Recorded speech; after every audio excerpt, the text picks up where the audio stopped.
it any better than we do. It's your night, your fight, so get it right, baby.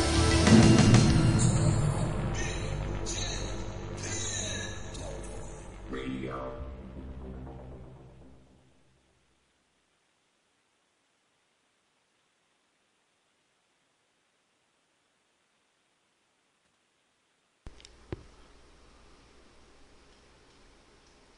There it is. We're back. What's going on, man?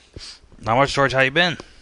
Not bad, man. You know, took another week off. We had to give Bellator their time to shine, right? Yeah, exactly. We didn't really want to go live in the middle of their show last week because it was a pretty good show, you know, with War Machine and King Mo fight and all that stuff. So even though it didn't really do that good of ratings, we might have been able to beat them ratings wise, but who knows? Yeah, I mean, it didn't do good ratings. The show was good though. I thought the show was actually really well done. Let's see how they follow up with it. But and I'm speaking about the reality show itself, not the card. The card was okay. Yeah, not bad. I was glad War Machine won. Yeah, it was good to see him win. I wonder if I assume they're gonna try to get him in the mix really quick. Yeah, probably. He's a marketable dude, so. Yeah, no, it's going to be good because I think him and Ben Askren have had some words, and Ben is actually a pretty good character as far as promoting fights. So if they decide to make that one, it'll be good. Yeah. But for the time being, they got something else planned. At any rate, so what's going on tonight, man? Not much. We got a couple guests this evening. We got one of the guys from last weekend's War event, the Nick Diaz promotion, guy named Dominic. And Dominic Clark, right? Yeah, Dominic Clark. He won his fight, and he's one of the PKG coaches out here in LA. So it'll be kind of cool to talk to him. And really, I want to get a sense for what it was like having Nick Diaz as a promoter, and how the wheels, were spinning from a fighter's point of view. So kind of interested in that because there's a lot of talk about that show and Nick Diaz making his promoter debut and stuff. So yeah, did you like I was asking you earlier in the air, you hadn't seen it, but you really do need to check out that video that was filmed by MMAfighting.com, featuring, we posted it up also, but 2 days with Nick Diaz and their War promotion. That is quite an interesting video. If for Diaz fans, or really for anybody, it's it's quite the sight. That's all I can say. Yeah, we have it on the homepage at bjpenn.com for anybody interested. I haven't seen it yet, but George recommends it, so I'll have to check it out when we get off the air. Yeah, it's definitely. I'm surprised that I don't want to say maybe I'm not surprised. I'm a little bit surprised they filmed some of the stuff they did. Bong rips, that's what you were telling me, like the guys hitting bongs and stuff. Who else do we have on the show? We have coming up after Dominic, we got Phil Davis. Yep. Mr. Wonderful, as they like to call him. And Soa Palele up after him. He's going to be not making his UFC debut, but he's going to be making his return to the UFC after an extended absence from the promotion at UFC 164. So there'll be a couple good characters on the show tonight to get us back in the groove. We're going to be off again next week too because we'll be in Vegas, but maybe we'll do like a special broadcast out there. I don't really see us being able to fit it in, but you never know. Yeah, probably not. Usually the schedule's pretty full. You just mentioned Phil Davis. Yeah, it's a big fight coming up for him in August, and really, that's a fight that can put him right into the front of the line. Yeah, and he's also doing the fighter combine with Uriah Faber next week in Vegas. So we'll get his take on that. We had Uriah on the last show, talking about the combine stuff. Now we have Phil, which is one of his partners in that whole thing. So we'll get his take on that. We'll get his take on fighting Lyoto Machida, and we'll go from there. Yeah, and Saul Palele, he last fought in the UFC. That was against Eddie Sanchez, wasn't it? That's forever ago. That's like that was a long time ago, and don't think any of the fans from now will remember him unless they were watching. A lot of the hardcores will. The hardcores will know who he is, but the new fans won't know. But yeah, he actually, as you said, he's fought in the UFC previously, and what is it? What, 9 or 10 fight win streak now? Something like that. I think he's like 10-1 in his last 11 fights. I don't really know how that plays out, but he has a pretty impressive streak going. Yeah, that's it. That's it. Either way, he earned his. He's earned one his way back. he's one of these guys that smashed Bob Sapp when in Bob Sapp's global whatever you want to call it. Bob Sapp's been fighting all over the world and losing fights in the first round, and this guy's one of the ones that kicked his butt. So I'm kind of interested to hear that story. I don't know, maybe there's a story there. Yeah, yeah. What's you know what? Just on the topic of Pelele and his fight, what's really interesting about his fight is have you looked at his opponent for the fight? His opponent is I won't say is also, but is making his UFC debut. Right. The guy from M1. The guy fought 14 times last year, and it's his first year fighting. Are you serious? Yeah. Jeez, I know. August, his fight against Pelele will be his 15th professional fight in as many months. Less than 14 months. Wow, that's pretty crazy. Yeah, that guy's pretty busy. 21 years old. So I'm actually, I actually think that doesn't spell very good for him. If you want the truth, I think that's just too busy. Yeah, heck yeah, that's too busy. I don't know who's managing that, dude, but you shouldn't be taking a fight every single month. You shouldn't be taking like 14 fights in a year. That's ridiculous. 14. I mean, it's. I couldn't believe it when I was seeing it. I was like, wow, that is actually amazing. But anyway, it'll be interesting to get his take on that, and and I kind of want to see what everyone thinks about the. I mean, this is really a big card. We're going to be at the Expo. Oh, UFC 162, Anderson Silva, Yeah. Chris Weidman. It's really not. I mean, that main event is good, but the co-main is who? It's like Oliveira and Edgar, and I'm not really too excited about many of the other fights, but I am excited about the main event. I think the main event sells the entire card. Yeah, I mean Edgar Oliveira, but I mean I think the other intriguing.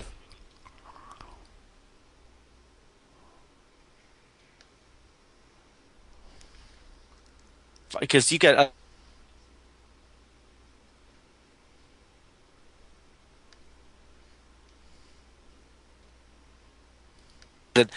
I haven't seen in a bit, and people that are in the positions where they kind of need to win, like Roger Gracie's kind of been put in that spot where he, kind of has to win. If he, he really is going to put the brakes on his career if he doesn't pull that one out. So in that sense, it's very interesting. I always think that that they always kind of put these fan expo cards together with kind of some forward thinking in mind. Right. It'll be a good week in Vegas for sure. It's going to be busy though. We've been kind of slowly packing over the course of this week, getting ready for it. So. Yeah, it's gonna. Yeah, you're actually getting here a couple days before I am. Yeah, man. But, all right, should we call this guy? Should we call up Mr. Dominic Clark and get his take on everything? Yeah, let's do it. Go ahead. All right, I'm gonna call out to him right now. Keep the people happy, George. Yeah, well, Dominic Clark again. He fought in Nick Diaz's War MMA promotion. A lot of stuff going on about that promotion, and Diaz is, I guess, stepping away from fighting to promote events. But as this fight ended, we really didn't get any clear answer as to whether there's actually going to be a second event. He didn't say yes or no. I'm kind of curious as to if he's going to continue promoting events, if the event was even profitable. Again, I can't speak from experience, but we've heard it time and time again that promoting MMA events is, easier said than done. So I am kind of curious to see how how this promotion moves forward, and if the fighters were happy with how everything went. A lot of these guys didn't have a lot of experience. Dominic Clark is one of the fighters that did have some more experience than a lot of the other guys. 6-2. He's fought on the Strikeforce show before, the Challenger show. He's been fighting for a few years. So, it'll be interesting to get his take and see exactly what he thought of the event. Yeah, and he's on the line right now. Mr. Clark, what's going on? Done. All right. So I know you're a PKG guy, is that right? Yes, sir. All right. I liken the PKG camp over there pretty well. Ian Harris, I know he's not over there anymore, but he's a good buddy of mine. So I've spent my fair share over there in the LA locations. Nice. So Nice, man. Nice. Yeah, definitely. He's not with us anymore, but definitely still close with them, and obviously wishing nothing but good things. yeah, he's like doing comedy now, which is awesome. He's pretty funny too. Yeah, right. Yeah, it's crazy. That's why when the guys from War they hit us up wanting us to interview one of the fighters, I was like, all right, well, let's do Dominic. He's a PKG guy. I'm comfortable with that camp, so let's get him on the show and make it happen. And now here we are.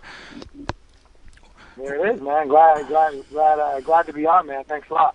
All right. Well, thanks for coming. Tell us. I have a lot of questions. There were a few notable items. One thing I think with the War promotion that you competed on last weekend is that this is probably, for a promotion's first show, one of the most hyped up first events for an MMA card. You don't really see a lot of regional shows get the kind of attention that this show got, and I think that has a lot to do with being backed by Nick Diaz. So, what are your thoughts on all that? Because you guys got a lot of attention this last weekend. I thought, I definitely felt like what you guys were feeling, how, the show was getting a lot of buzz, definitely, and I think that was a huge part, like you said, because of the Nick Diaz name behind it. And then also, I think you also did a real good job on also putting out there at the same token, the whole thing about that article about him wanting pride rules and stuff, which even got him more buzz. So it was. I thought the promotion was run good. Fighters coming in from out of town were taken care of. Kind of seemed like everything was done as if what Nick would want if he was fighting for a regional show. So I thought everything was well run. Okay, yeah, that was kind of like my next question. Is from the fighter standpoint, as far as a regional promotion goes, it ran pretty smooth back there, behind the scenes. You still there, right? You were breaking up. You still there? Oh yeah, I'm here. What were you? Okay. All right. Yeah. I think my thoughts on I thought the fighters got taken care of well. We were put up at a pretty nice hotel, which was right next to the arena. Obviously, traveling around Stockton is, at your own risk, but right there around the arena and the hotel were, fairly nice. So, I had no problems. And, besides it starting, a couple minutes late on fight day, everything else was run smoothly. But, again, you're always expecting that as a fighter. Yep. And in regards to your fight, Dominic, it was an entertaining fight. I thought it was as expected from fighters like you and your opponent. But the stoppage was kind of questionable. The doctor stopped that fight, maybe a little bit premature. I don't know what your thoughts are on that, but I'd like to get them. Yeah, in terms of this, obviously, any stoppage or a doctor looking at it, that's obviously not my job. But, so I can never really, go against or with the decision that was made. I do feel like personally, though, when the fight, it was kind of too controversial things going on. I know I grabbed his shorts at one point through my ground and pound exchanging, and at the same token, I think that it was also, considering what had happened 10 seconds prior to the stoppage was, definitely in my favor. I thought that it was at least the beginning of the end, right before then. So, I don't know. I thought that, I can tell. I know the cut was big. I know that it was also below his eye, which is, I know, a big part. But the cut definitely was big. So I don't know. It's tough to answer that one. So, Dominic, obviously you got a lot of notoriety from this card. Nick Diaz's name is just so synonymous in the MMA community that if he's promoting an event, people are just going to tune in to watch. Is that are you hoping to grow with this promotion and maybe fight for them again, or is the end game the UFC? Because for most fighters that we talk to they're not yet in the UFC, that's simply the end game for them. They really want to get to the UFC and prove themselves and kind of put their name on the map. Well, I mean, that's definitely what I'm trying to do. I feel like, with continued wins, especially finishes, regardless how you get them, obviously I would have been happy, more than happy finishing that fight out and, getting the finish clearly, which is what I think was happening. But when the doctor came in and stopped it, you just gotta take them as they go. But I definitely just want to keep getting fights, keep finishing fights, and I think that you get noticed that way. Definitely end goal for me would be UFC. My manager keeps telling me it's a lot closer than I may think. But, so from that, I just think I just need a, kind of like a one fight at a time thing. And, hopefully, I hear sooner than later. We'll definitely love that call, after another fight or so. You've actually you're one of the few fighters in the card that actually has fought on a lot of the on some of the other bigger name shows that aren't the UFC. You fought at Tai Chi Palace. You fought on a Strikeforce show. Compare and contrast the different shows that you fought on, because again, only one of the only big ones that you haven't fought on are Bellator and UFC, but you do have experience in a lot of the other ones. So compare and contrast those to how Nick's promotion was ran this weekend. I thought it was very professional. I think it was run just as well as the Strikeforce Challengers card I was on. It was in a similar setting. That's why I say that, as in terms of the Stockton Arena was very similar to the Save Mart Center, which is where I did my Strikeforce Challengers. Like a semi-pro, pro, arena, 5,000 to 8,000 people. I thought it was good. We were in locker rooms, not like a room with a mat space, plenty of room. It was just very comfortable at Stockton Arena. So I thought it was ran very professional. Just as good as the Strikeforce that I fought for. Ran just as well as Itachi that I fought for as well. So it was, I thought it was really good, run well, and it was very comfortable. A lot of space. Like I said, everybody was in dressing rooms, so it's not like you're cluttered and on top of each other. Sometimes how we are in dressing rooms and warm up areas. So I thought it was great. What about the rules? A lot has been said about the rules, and even Nick has made a lot of noise about the rules. Not liking elbows. Is that a big deal to you? Do you have a problem with the way elbows are allowed in the UFC or in mixed martial arts in general? I don't really, I could care less about elbows, here or there. I fought for Strikeforce before, so I've been through it. It was essentially Strikeforce rules in a ring, essentially for this fight, from what my understanding was. Just no elbows on the ground, and that's both ways, offense and defensively, and that's about it. So those changes, I think, are very minute. It's going to entice a little bit more action, which I definitely understand, considering I think Diaz wanting to see some good fights. But in terms of the other stuff, maybe possibly bringing pride rules along. A couple of those are hit or miss with me. I'm a big fan of pride and those days, but some of those rules I'm not a huge fan of. I'll go, I'll fight with anybody under regular rules, but some of the pride rules with like stomps to the face and knees to the head on the ground and stuff like that are just seems like a little much. But if that's what Nick's trying to do, then more power to him. I mean, he's the promoter, so he gets to really make the rules. If he gets garnered that power from the commission. Do you prefer it one way or another, though? Not really. I mean, I would definitely. I mean, I'm okay with Strikeforce rules. I like just regular MMA rules, like with elbows being allowed everywhere.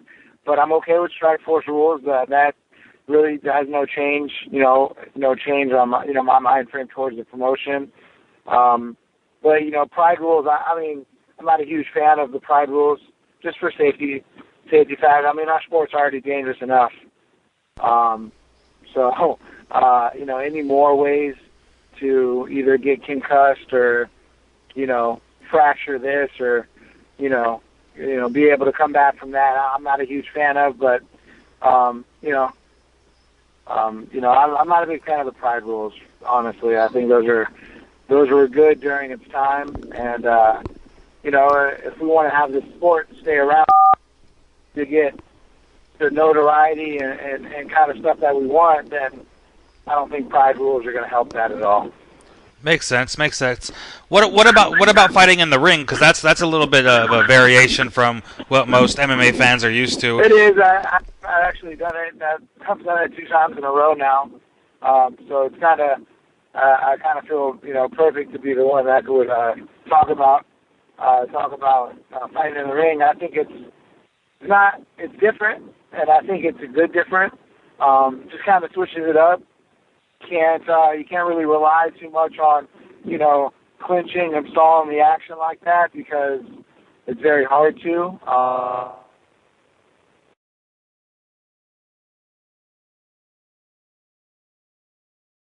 And you can't really lay around too much.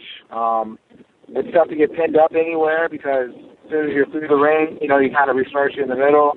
So I like the ring in that aspect. It just brings a different thing, a different element to it, and I guess that's one of the bonuses on fighting your way up into the UFC. You kind of try different promotions out, and you get to see different things, different rules. It's pretty interesting. I like the ring. My past couple fights have been in the ring, and it's definitely like a fighter's atmosphere. I mean, I think that people that like to scrap and really have a lot of action within their fights, I think they would definitely like the ring. More of the wrestlers and the jiu-jitsu grappler guys, I think it's a little tougher for them to get accustomed to it, because they kind of run out of real estate to pin people up, if that makes any sense. Yeah, it makes perfect sense. I'm actually a fan of MMA in a ring. I just think that it's a way to fight that's a little bit more pure to the different styles. I kind of enjoy it more so than a cage fight. Yeah, it is. I mean, obviously, you always get to that big cage fight together and things of that nature, but it really that's just based on stylistic matchups. So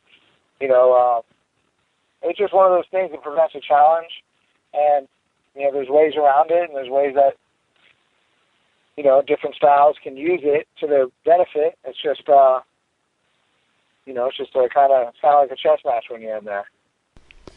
Right on. All right, Dominic. Well, we've taken up the most of the time. I know you have a class to teach here soon. One more question. The $1 million question is: if War called you up and offered you another fight for them, would that be something you'd take based off your experience last weekend? Oh yeah, I mean, obviously, depending on if it, obviously as long as it went well and manager and everybody approved of it, of course. I'm not really. I mean, the way it was run, I think it was one of the best regional shows I've fought for. Like I told you before, it was run just as well, and my comfort level was just right up there as with the Strikeforce. So I mean, if they called me back, I'd be more than willing, to go up there and and do it again. It was a great challenge, and I definitely thank Nick and Nate Diaz and everybody involved in War Promotions for having me up there. But yeah, I mean, it was good. It was a great challenge fighting a hometown guy in their town. Maybe I can get another out of town guy. So the crowd's not so against me next time. Well, one more quick one, just in relation to that. Did you? I don't know if do you follow a lot of the MMA news that goes around on some of the popular sites, whether it's our site, MMA Fighting, whatever it is? Because there's a video that came out. A video that came out earlier, and it's 2 days with following Nick Diaz and the promotion as they get ready to launch that first event that you just fought at, and the way the way the video played to us was, it showed a lot of disruption going on with the way the event was run and potential problems with the stream, and as that's happening, they have the people running the event taking bong rips and stuff like that. And do you feel like that's a fair, that was a fair assessment of that, or is that, or what do you think about that way that was painted? I don't know. I'd have to check it out. I didn't know was it put out by like people that work for War, or it was put out. It was a video on MMAfighting.com, and it's about a 20+ minute video, and it kind of just takes you through the 2 days leading up to the event. And it was. I was just, these are people filming in Nick's home, so they're allowing him to film this. So I assume that I'm assuming that this was just kind of what was going on there. Nobody was stopping. Nobody sure stopped it from being filmed, but that's what MMA Fighting did put up, and I was just kind of curious as somebody who was there, if you would take that as an accurate representation. Not from what I know. I mean, there was a little bit, like I told you before, that started up about 30 to 45 minutes late from the start time that they had first came up to bring up something about hacker issues, and they'd rather the event start late and it be streamed than to start on time and it not be streamed. I know that was one of the big concerns from the promotion in terms of starting a little late and the whole hacker issues. I know that was a big thing. They wanted to make sure that it did get streamed, and that's why they kind of waited a couple extra minutes for that. But I didn't, obviously, in terms of like bong rips and people, getting loaded or something during the show, it was definitely, if they did, then they did a good job on hiding it, at least to the fighters. It seemed like, there was runners and scaring people in and out of the locker room. They did a great job on telling you, hey, you're next up, or you're on deck, or you're 2 fights away. So, and that's a big thing for me while I'm in the locker room. I really like to know exactly, how the card's coming along, what fights in the ring, what fights on deck, and stuff like that. And they did a great job at doing that. So I would say it's not a great assessment to how the fight, how the promotion was run. I thought it was run great. Obviously, what goes on in a staff break room in terms of like bong rips and stuff, that sees its own. I'm sure, you could pretty much go to any work environment and find some people, blazing a work joint or something like that at more than just Nick Diaz promotion. And actually, one last one, and I hate to keep you, but one last one. How No, man, how hands on and was Nick with the promotion, and when you signed on the fight and all the time leading up to the event, how hands on was Nick? During the event and during the whole process leading up to the fight and the event itself. Well, I mean, that's kind of tough. I mean, you're not really too. I mean, I think any fighter would tell you you're not really too in tune with any promotion or any promoter. You kind of let everybody else deal with that. So as a fighter, it's your manager talks to a promoter. Your manager gets back to you and your trainers, and they figure out if it's a good fight to take, and we go from there. It was never like a, Nick Diaz didn't call me when I signed the papers and stuff or anything like that. But when I was there, he came back from the back of the locker room before the fights, shook my hand. Even after a kind of a weird stoppage, he kind of, nodded to me and gave me a thumbs up, and I went over there and talked to him on my way back to the locker room about my fight. And, he was nothing but courteous to me. He was a great guy. So, I wish the fight didn't end with that kind of controversy, but I hope it's not as controversial as people might seem. I feel like if, the one thing that's kind of getting downplayed about my fight is the questionable stoppage from the doctor, but the stuff that happened right before the stoppage, I think, is what people should be looking at a little more. Absolutely, and again, I get sorry to keep you. We had to get a couple of these questions in when you brought up some really interesting points. Again, everybody, Yeah, Dominic Clark, check him out. You have a Twitter you can plug, or? Yeah. It's at Dom All Day Clark. You guys check him out. Check him out. All right, Mr. Clark. Thank you very much for your time, man. Thanks a lot for having me, guys, and I really appreciate it. And we'd love to be back on too. As soon as we get our road back, we suffered a broken hand, but as soon as we get healed up, we'll be back in there. Sounds great. We'll be in touch. All right, bud. You guys have a good one. You too. Thank you.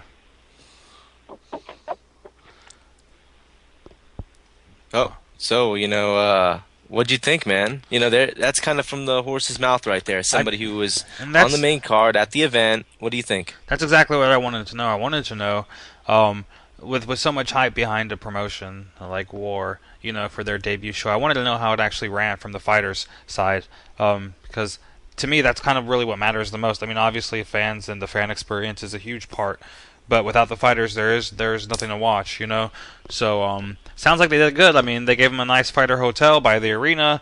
He said they queued him up on time. They gave him enough notice before their bouts. Everything seemed to go pretty smooth according to Dominic's account, and that's a good bit of info to have. Yeah. And he did bring up that they made him aware of the problem, that there were potential problems with the stream, so the fighters were aware of that. And I like I said, check out the video. He hadn't seen it yet either. You'll probably check it out now. But if definitely check it out. Everyone check it out. You can kind of get an idea based on what you've heard in this interview we had with Dominic, and kind of cross-check it with what you see in that video, and then kind of draw your own conclusion. Yep.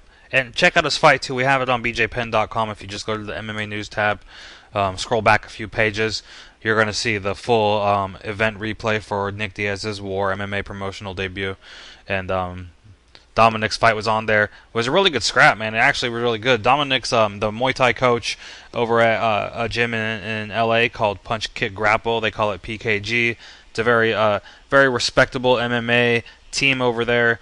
They've housed guys like Gabe Rudiger, who isn't really anything to brag about so much, but they've housed other guys too, like Dan Hardy during his title run, and Mac Danzig, yeah.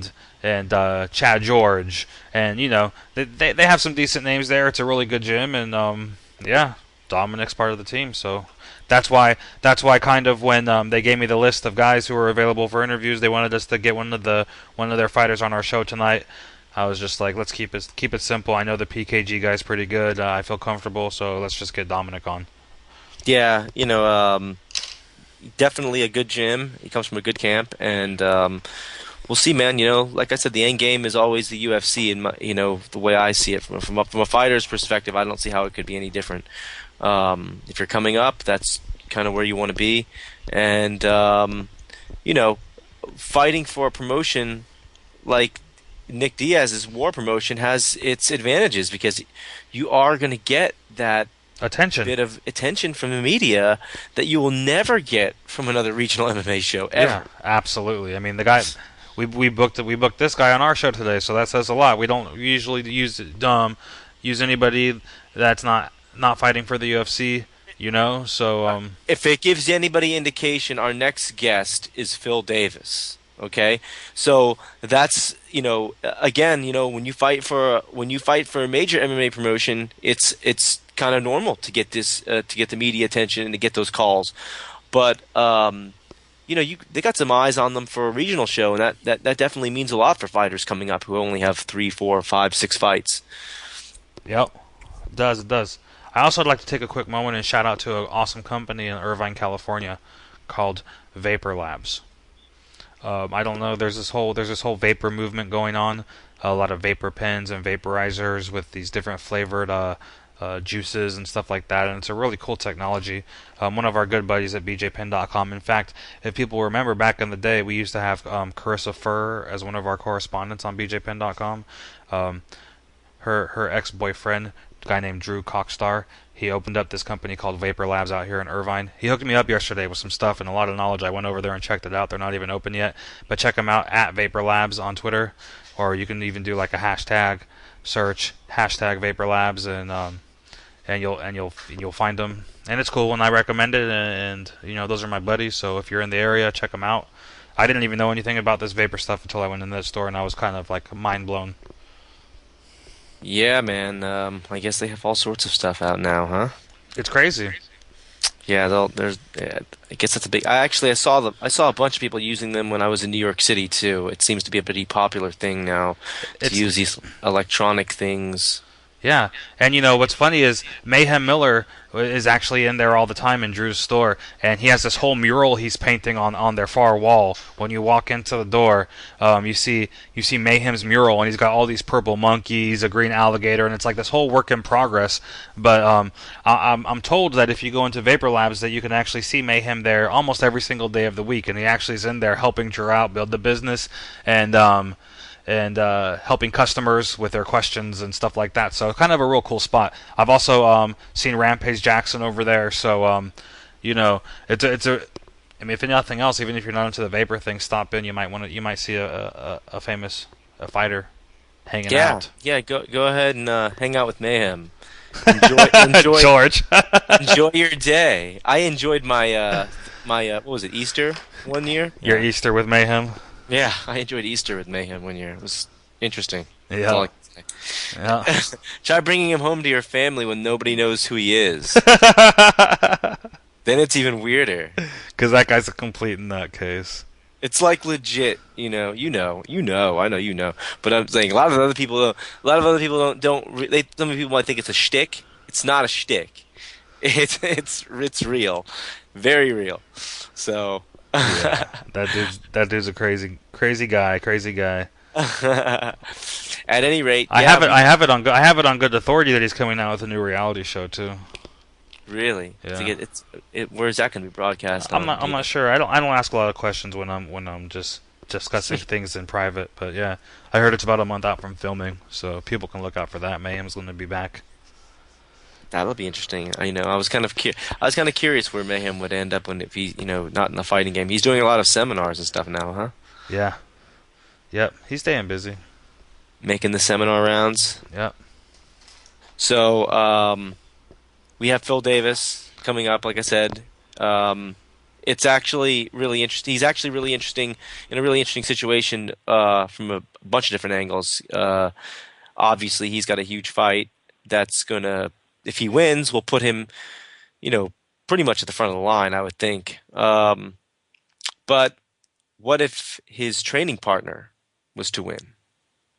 If his training partner is to pull out the victory, then you could have he's fought him early on in his career, and I don't know whether people discount that victory or maybe they don't count it now because Gustafsson's earned so many victories in the octagon over high quality opponents that it's kind of erased. But it's a real possibility that those two guys end up fighting for a world title at some point. And what do you do in their situation? They're training partners. They fought before and became training partners, and now it could come full circle. Again, it's jumping the gun a lot. John Jones has been dominant. But there's 205 pounds is extremely interesting right now, and with guys like Glover and John Jones being so dominant, and it's the first time in a while where you don't see guys like Shogun and Dan Henderson and Rogerio and the normal 205 pounders that you see. It's the new crop is here, and they're in the 1 through 5 spot. So it's kind of interesting to see how it's all going to play out. It is interesting, and we have him on the line to discuss that and the combine coming up in Vegas. It's Phil, Mr. Wonderful Davis. Phil, what's going on, man? Not too much. What's going on with you fellas? Not much. How's everything been? Everything's good, man. I can't complain. Things are going well. Camp's going well, and we're gearing up for our first annual MMA Draft Combine. So, this is my baby. So I can't wait to see it. Wait to see it, man. It's going to be awesome. Yeah, I want to talk about your fight, but first let's talk about the combine stuff. We had Uriah on our last show, and he gave us the whole rundown and the concept and everything like that. We're probably going to go over some of the same stuff, but with you right now. But I want to know, is it something that you wish that you had when you were making your way up? When you first started getting into MMA, do you wish there was something like this, some kind of organization like what you and Uriah and Tommy are putting together? That's exactly the idea behind it. I wish I had a way. I wish there was something there that helped me get to where I am right now. I mean, there's no blueprint. There's no, the people who have done it either go through the show or they just, loosely make their way there via, local shows. And, the path to make it to the UFC to the local shows, it's hard. And sometimes, I'll just throw it out there, sometimes there's good guys who win and they just never get the call. So I really wish there was something that helped just channel all the talent into one pool so that the right eyes see these people. And that's what MMA Draft is. Do you think that when you guys put this thing together next week in Vegas and you get the guys showing up, that it's going to be everything that you hope for out of this first combine, or are you still seeing room for improvement with your organization? Right now we have it all tuned in right now. We got my boy Tommy on it. Tommy's one of our VPs, and he's up at the crack of dawn, making phone calls, sending emails, getting everybody where they need to be, and I think we have a really dialed in product right now. I think the draft is going to go over great, and the fans are going to love it. Obviously, after we get done with this year, there's going to be add that somebody gave us some feedback here, or somebody gave us some feedback there. Just a couple of things that we're going to be able to tweak and add for each coming year. This is one of those things that we're going to continue to grow and to branch out and to add different things to. Phil, it's a big help for fighters that are coming up, what you and Uriah are doing. But and I asked Uriah this also, and I just wanted to get your thoughts on it. there's a lot of different promotions out there for a lot of these fighters that are, when they're coming up, they fight for a lot of these different promotions, and some of them aren't necessarily, a lot of them aren't looking out for the health and safety of their fighters and things like that. What is it that you can do? What is it that you can also do to help some of these fighters kind of steer them in the right direction so that they don't run into some of these problems as they're coming up through the ranks and trying to make their names? One of the big things that is necessary to happen is a lot of times people see guys on TV, and there's really good camps spread out across the nation, and we want MMA Draft to help some of the up and coming talent to reach good trainers. Now we're not out to tear people from their dad or whoever trains them right now, but if you wanted to train in New Jersey, hey, the Miller brothers are right there. There's New Jersey AMA. You can go train there. There's Mississippi. If you don't already know, Alan Belcher is the man down there. Hey, you can go on MMA Draft, find out what top trainers are in your area. And when you get to these top camps where they have these top guys, they exercise all of the principles that are necessary to make it to the next level. Safety, smart training, and just respecting your training partner. Sometimes when you're at a camp, and it's not always that way. So as the sport grows, if let's say a trainer goes on there, and he makes a profile, and all of his trainers, all of his athletes are top level guys. Well, then people want to train with that trainer, and same goes true for a gym or whatever. It's a way for people to network and just navigate their way through this MMA playground. So, how do if you're a top gym or trainer, how do you go about getting listed on your site as a name? Because obviously you've got to filter out through a lot of these names. There's definitely people who you don't want. You're trying to steer some of these fighters away from some of these people who aren't necessarily looking out for their best interests. So how do you kind of weed through that and filter that stuff out? Well, luckily we have right now we have Tommy. Like I said, Tommy is a workaholic. We definitely picked the right guy for it. If anybody who we put on our website to become an affiliate, they are, we thoroughly researched them. Everyone who's down as an affiliate as of right now for MMA Draft, I've been to most of them, and Uriah and Tommy have been to the other ones.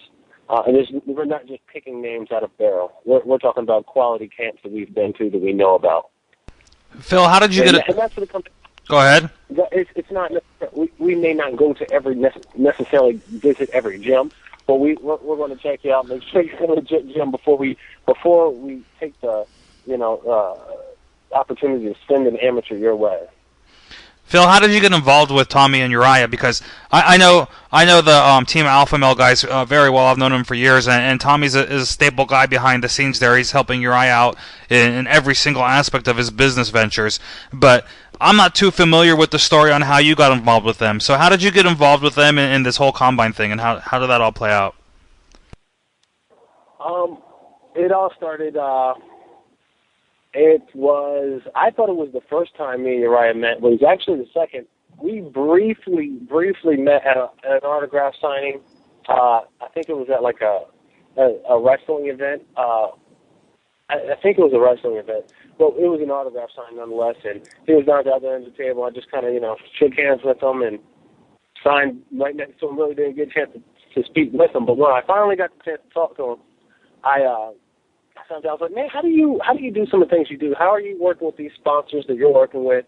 I noticed you're really good business wise. How do I add some of that to my life? And just right from there, he started explaining different things to me, and I told him about something that I wanted to create, which was MMA Draft, and he added some more input into how it would be necessary and how it would need to grow, and we were like, all right, let's go in.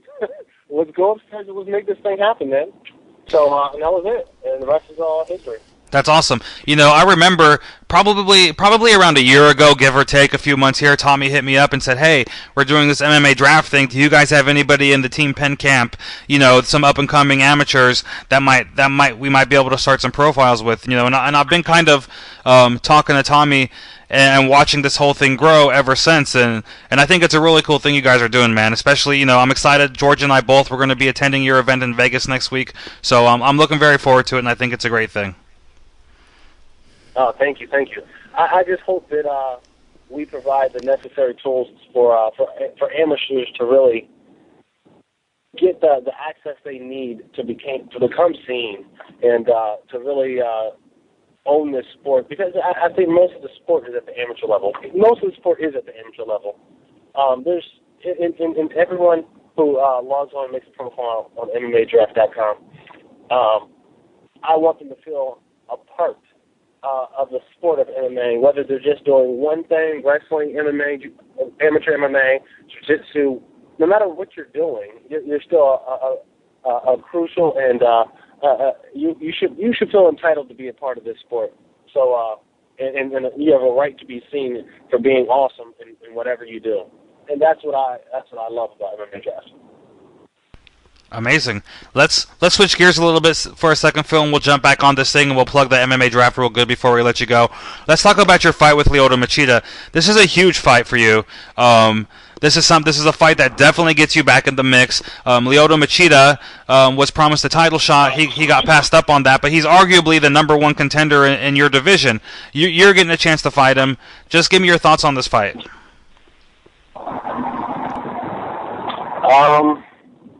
My thoughts on this fight was, man, I'm so glad I got the opportunity to fight Lyoto Machida.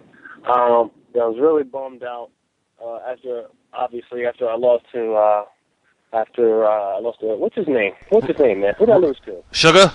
Rashad Evans. Yeah. Yeah, I lost to Rashad Evans. So it just feels good to be back at that level, fighting another former champion, and I'm just ready to showcase what I can do and show that I deserve to be in that contender talk. So actually, I was curious of what do you think about the? It's just a really interesting style matchup. Every time Lyoto fights, it's always like an analysis of how does this going to match up with this interesting karate style, and we heard it before. We hear it before every fight. We heard it before he fought John Jones, and most recently with Dan Henderson. And that fight did not turn out to be the crowd pleaser that everyone had hoped for.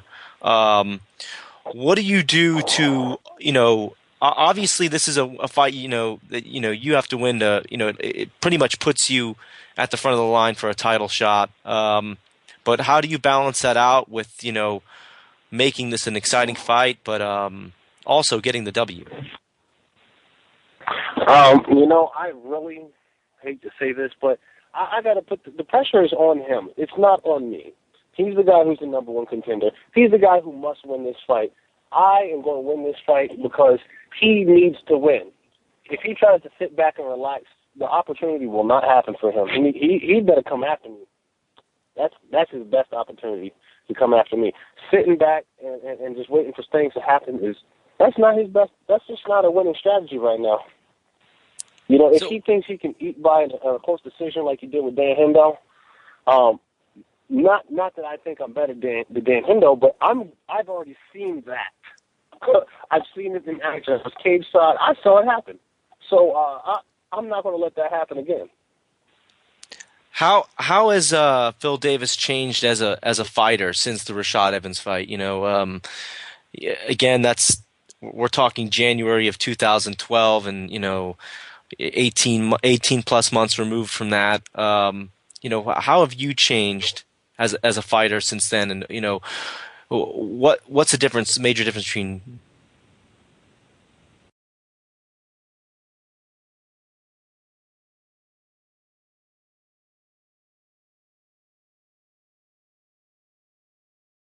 The two, becoming good at what I do. Phil? Yep. Are you still there? Yeah, I'm here. Can you hear me? Oh yeah, I can hear you. I didn't know if you heard the question.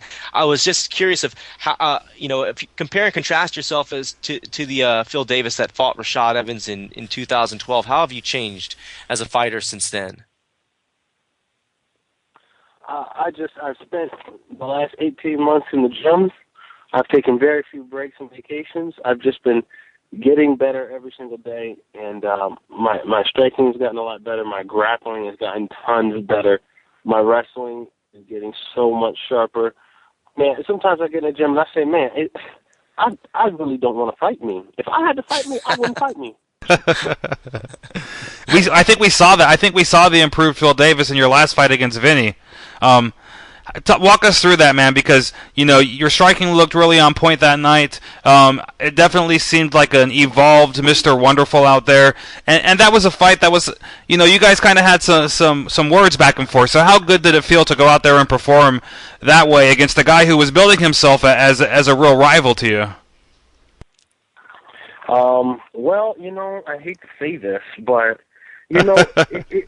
sometimes people, particularly. It annoys me because at first there's like a ton of people saying that I'm running from him, I'm ducking him. I'm like, dude, I promise you I will fight you. You need to calm down. Then I fight this guy, I beat him up, and then people are like, why were you fighting him? You need to stop fighting people like that. And I'm like, what do you want me? I cannot win. Where were you people before? That was a good fight. It felt great to just go in there and do that and know within myself that I look that good without using my best weapon.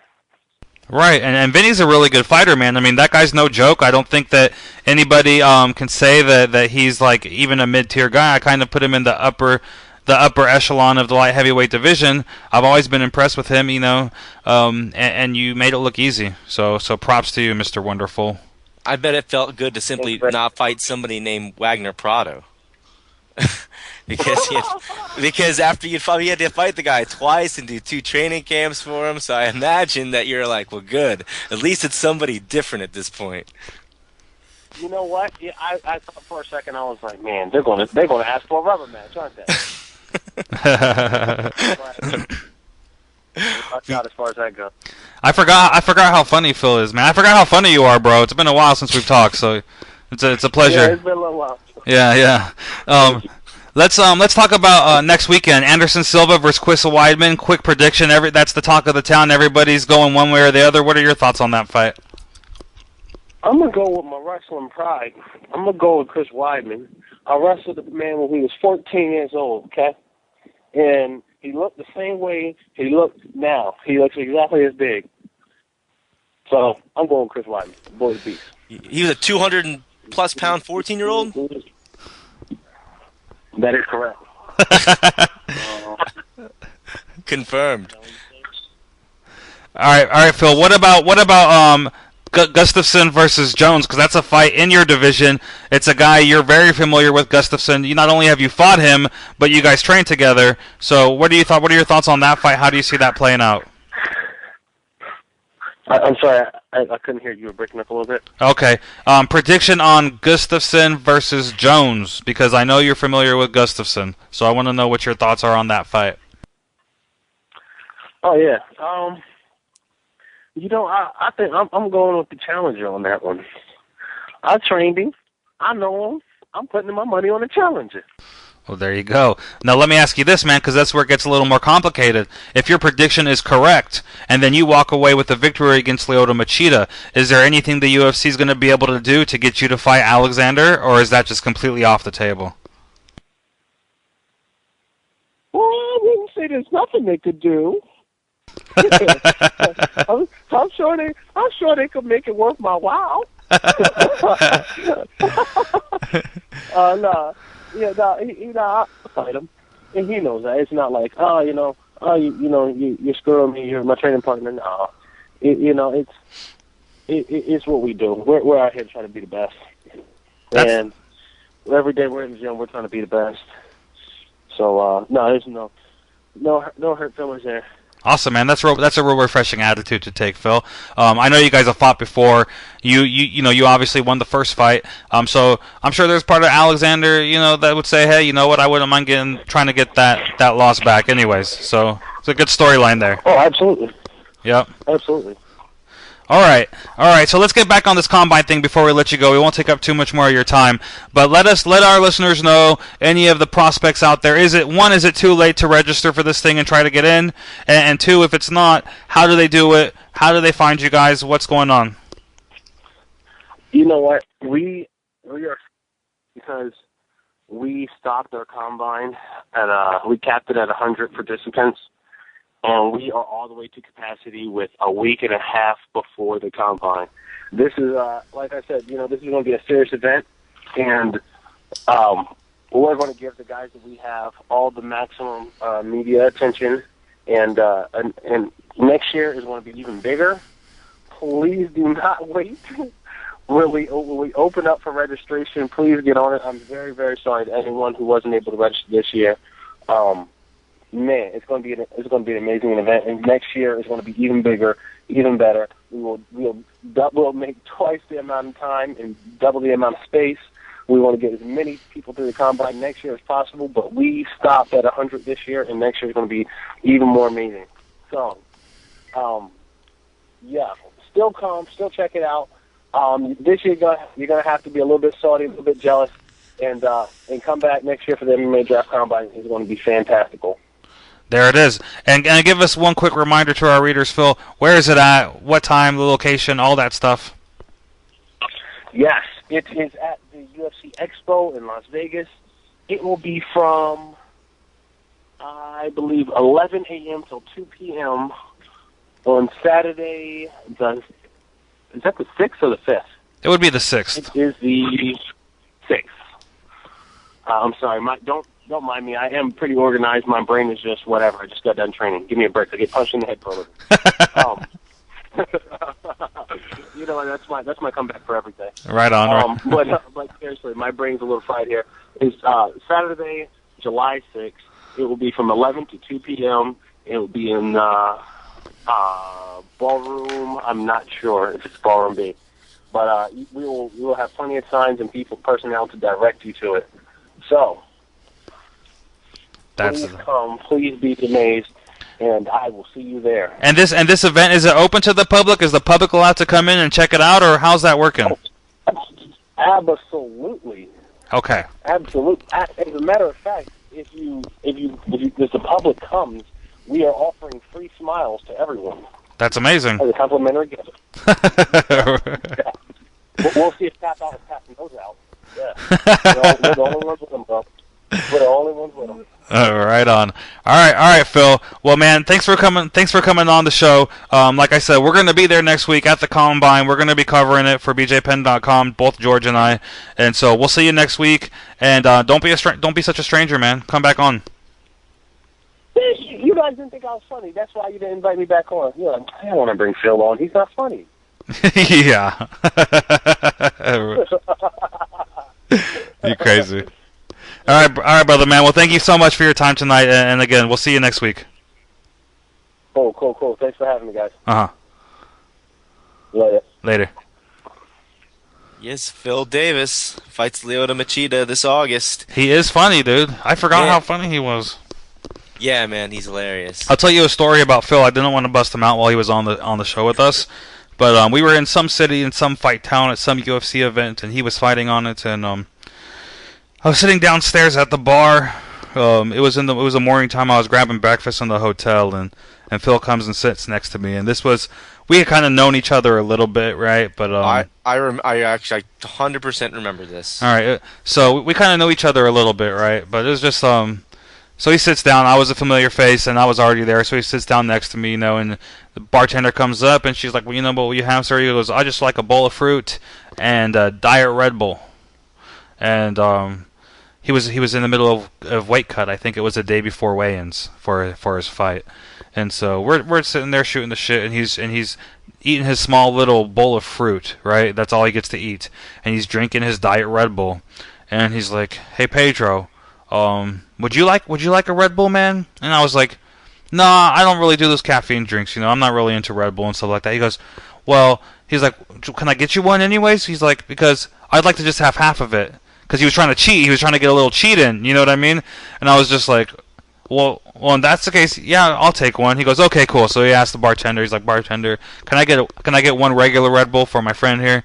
She goes, sure. So she brings the Red Bull, cracks it open, and he has a little glass because all the bars have like stocked with glasses, And he literally just poured half his little Red Bull in, and that was like his one cheat for the day. And I just thought, it's something that has always endeared me to him because he was, again, so funny through that whole exchange, That was his cheat, a regular Red Bull a half a regular Red Bull for his breakfast. I vaguely remember if it was at Mandalay Bay, but I was at MGM when you were with Phil Davis. Oh, that was what you're thinking of. You're thinking of when we were at one of the buffets, huh? Is that what you're thinking about? I don't remember. I was at MGM, and we were going to go meet, and we were going to meet in like an hour, and within that hour before we went to go meet to eat lunch or whatever it was, you were like, man, I just had lunch with Phil Davis. I just ran into him on the way out of here. So I remember that happening also. That was a few years ago. But yeah, Phil's he's a great guy, man, and we don't talk that much, He's kind of like a recluse, I think. I don't know what's happened there, but we used to talk more than we do now. Maybe it's my fault, who knows. But it was good to have him on the show today, nonetheless. Yeah, for sure. But what do you think about his fight? Are you picking? You got a pick yet for Machida and him, or what do you think about that? I mean, let's be real here. I think that if you're a betting man, you go Machida. I think he's made a career out of beating wrestlers, dude. You know what I mean? He's pretty good fighter, man. I concur. He has beaten a lot of good wrestlers. I mean, there's a pretty big list there. He's beaten Rashad, he's beaten Randy Couture, he's beaten Dan Henderson now, he's beaten Ryan Bader. Yep. I mean, Tito Ortiz. Yeah, that's right. He did beat Tito too. You're right. He does have a style that. Yeah, I don't know, man. Phil's never been stopped before. Yeah, he hasn't been stopped. Phil's a very good fighter. I think that it's a huge test for him. I remember when he came into the UFC and he was on this unbelievable run that people were likening him to that of John Jones at the time, It was kind of like a run to the title between Phil Davis and John Jones. Phil ended up losing that fight to Rashad Evans, and I thought that fight was very telling because Phil did not look good in that fight. And that was his first top 5 opponent that he fought. You know what I mean? But then you can also, if you wanted to play a little bit of MMA math, he is the only guy to beat Gustafsson in the UFC, and Gustafsson is fighting for the title now. So Phil may have just been performing off that night against Rashad, or maybe that was just a really bad matchup for him. There's really no telling where his limits are. It's an interesting fight though, and I think anytime that Machida fights, it's always a fun fight to watch. Well, I mean, if you really think about it, like you said, Machida has had his way with wrestlers, and when I look at in respect to the Rashad Evans and Phil Davis fight, about 18 months has transpired since that fight. That's a lot of time to develop striking, especially early on. I mean, that's really let's be honest here. If he had probably 3 more years of solid striking, he probably wins that fight because it's not like he got totally crushed. I remember the fight being pretty lackluster in most senses. I mean, Rashad didn't look that great either, and Phil looked great in the Vinny fight, man. He really did look good. I was very surprised. Yeah, it's again with Vinny. I heard something about him being injured. Maybe not. I don't know whether that's true. And then the other thing is that I don't know about Vinny's striking. I mean, that's Phil's is still picking up the striking game, but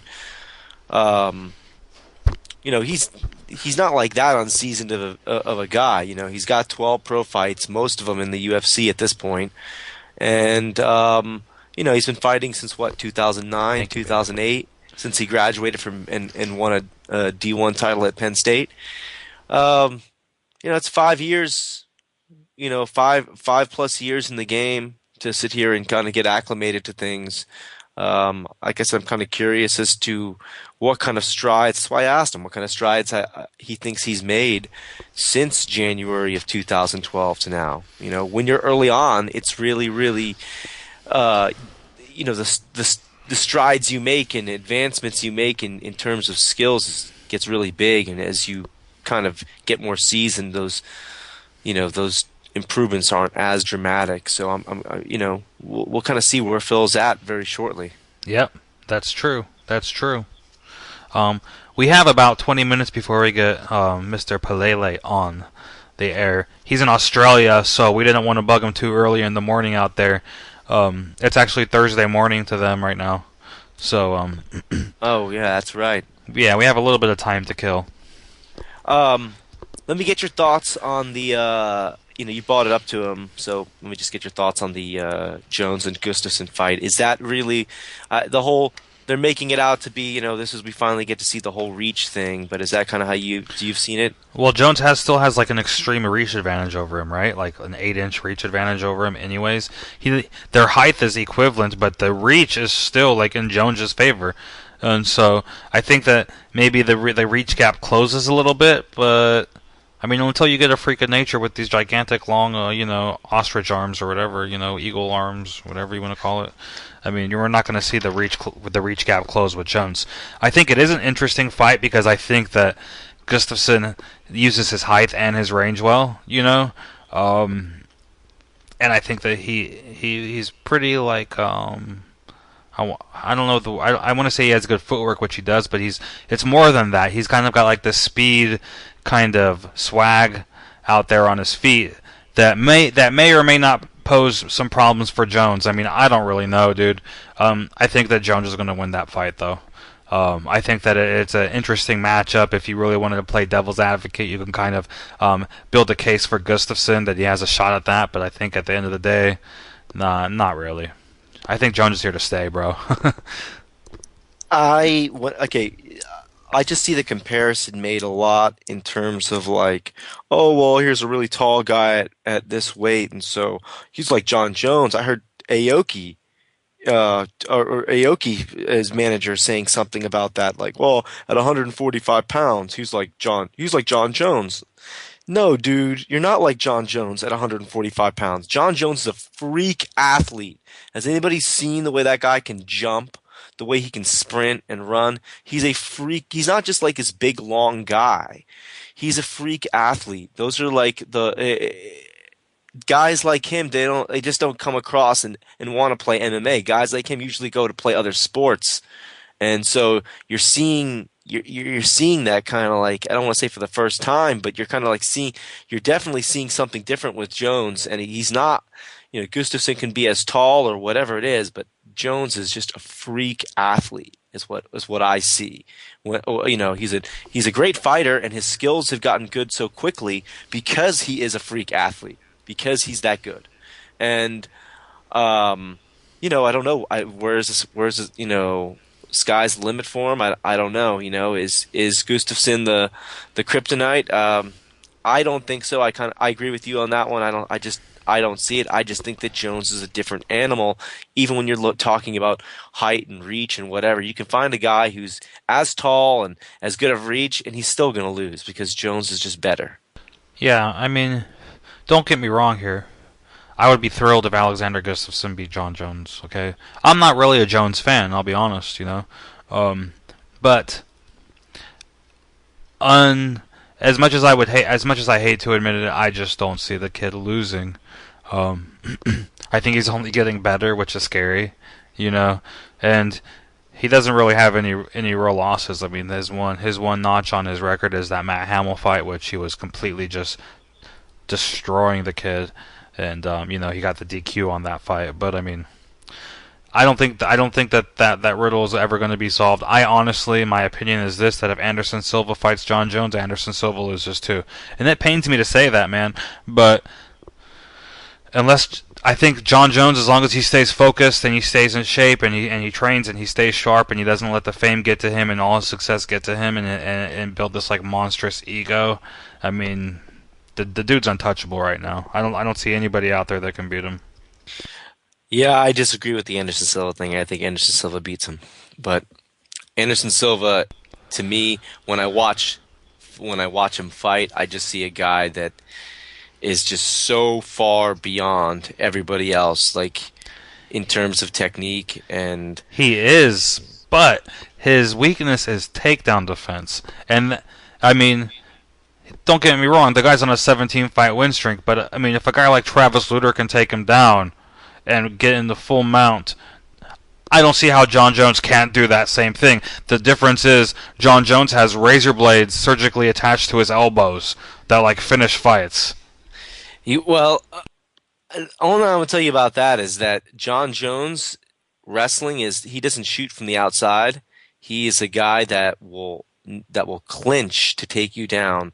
And in order to clinch with Anderson Silva, you're going to have to or you're going to have to understand that you might be eating a lot of knees, because the last guy that clinched Anderson Silva, his last name is Franklin. Mr. Franklin. You should go look up that fight, because his face didn't quite look the same way when they clinched up. That was crazy, dude. That was so brutal. Anderson Silva versus Rich Franklin won when Rich Franklin was the champ at middleweight. And Anderson Silva gets that plum around his neck and just freaking starts throwing these. Knees to the body hurt Rich Franklin. Knees to the chin destroyed him. And we're talking about all these great names and great fighters, but I just want, and we're not going to dwell on it, but I just want to point out real quick that who did Anderson say was the best fighter of all time? BJ Penn. Yeah. Okay. So I won't go any further than that, but that didn't come from any of us. That came from Anderson. Yeah. Who is generally thought of as the best fighter of all time. That's what you hear from everybody. So there you go. Just a little more perspective. I know he said it in 2009, and BJ said it about him too, whatever it is. But definitely, it says a lot. It does say a lot, and in my opinion, mind you, I might be a little biased, but I do feel that BJ Penn is the best fighter of all time too. I don't have a problem saying that. I think that his record leaves much to be desired, and I think that a lot of fans who are just getting into the sport, it's easy for them to hate on BJ and only see his last couple of performances. But I think the man's legacy is unrivaled by anybody else in the sport, not because of a dominant win streak or because of like multiple world championships across the world and different promotions, but the simple fact that he fought in so many different weight classes. I mean, you're talking about a guy who's a natural lightweight fighter who could probably make 145 if he wanted to, and he fought all the way up to heavyweight. And I don't need to sit here and spout off BJ's resume or anything like that. I'm not going to get into this big old, huge nut-hugging contest about my boss, BJ Penn. But I think that type of fighter mentality is something very rare in a human being, and because of that, he is my favorite fighter and gets my nod for best fighter of all time for sure. I have to agree with all those sentiments. That's all I'm going to say about that. But yeah, I agree with all of that, and willingness to fight any opponent at any weight, and never pull out of a fight for, or complain about any of that nonsense, and stand toe to toe and always make it a good fight. And that's, that's why. And skill wise, you can't help but love it there either. So, but, at any rate, we are getting, Saul Palele on the line. Yeah, in about 10 minutes. In a few minutes. So I guess we're going to, what time is it in Australia right now? Do you even know? Yeah, it's like 9:20. So okay, sorry. AM. I just got word too. Anybody who was listening to our show earlier about that shop in Irvine, California called Vapor Labs. Not to keep plugging them, but Mayhem Miller just showed up and he's ready to take customers and help you out with your vapor needs. So if you want to check out a real fighter, a real funny guy, a real cool guy, a celebrity, you want to get to know some things about this new vapor technology that's been taking the world by storm. Now's your perfect chance. Look them up, Vapor Labs, at Vapor Labs on Twitter. And Mayhem Miller, Jason Mayhem Miller, is in the house right now, taking orders, helping customers out, and probably painting on his mural. The guy's just texted me. He was like, if you want to come up, Mayhem just got here, but they didn't know I was on the air. So, but I thought I'd pass that along to anybody who might be in the area. You know, it'd be cool. If you do go there, tell them who sent you, though. Yeah, you won't be disappointed at some of those antics. If you want some entertainment, definitely show up and have a conversation with Mayhem. You'll thoroughly enjoy that one, I promise. But yeah, at any rate, yeah, we got Saul coming up in a few minutes, and we were talking about it, and like I said, his opponent has fought, 14 times last year. So I don't know whether is that good, is that bad. Well, I guess we're gonna find out very shortly. But he's making Saul's making his return to the UFC, and this could be an exciting fight if it's a guy that that wants to young guy that wants to come in there and try to finish the fight and come at him hard. Yeah. Now Saul needs a win. He needs a UFC win. He has a huge fan base, man. I don't even quite understand his fan base.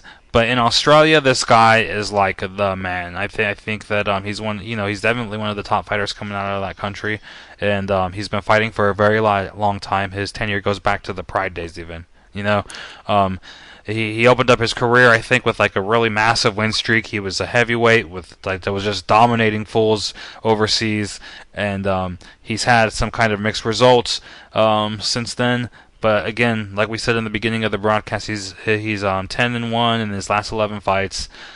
He's earned his way back to the UFC, and should be interesting, man.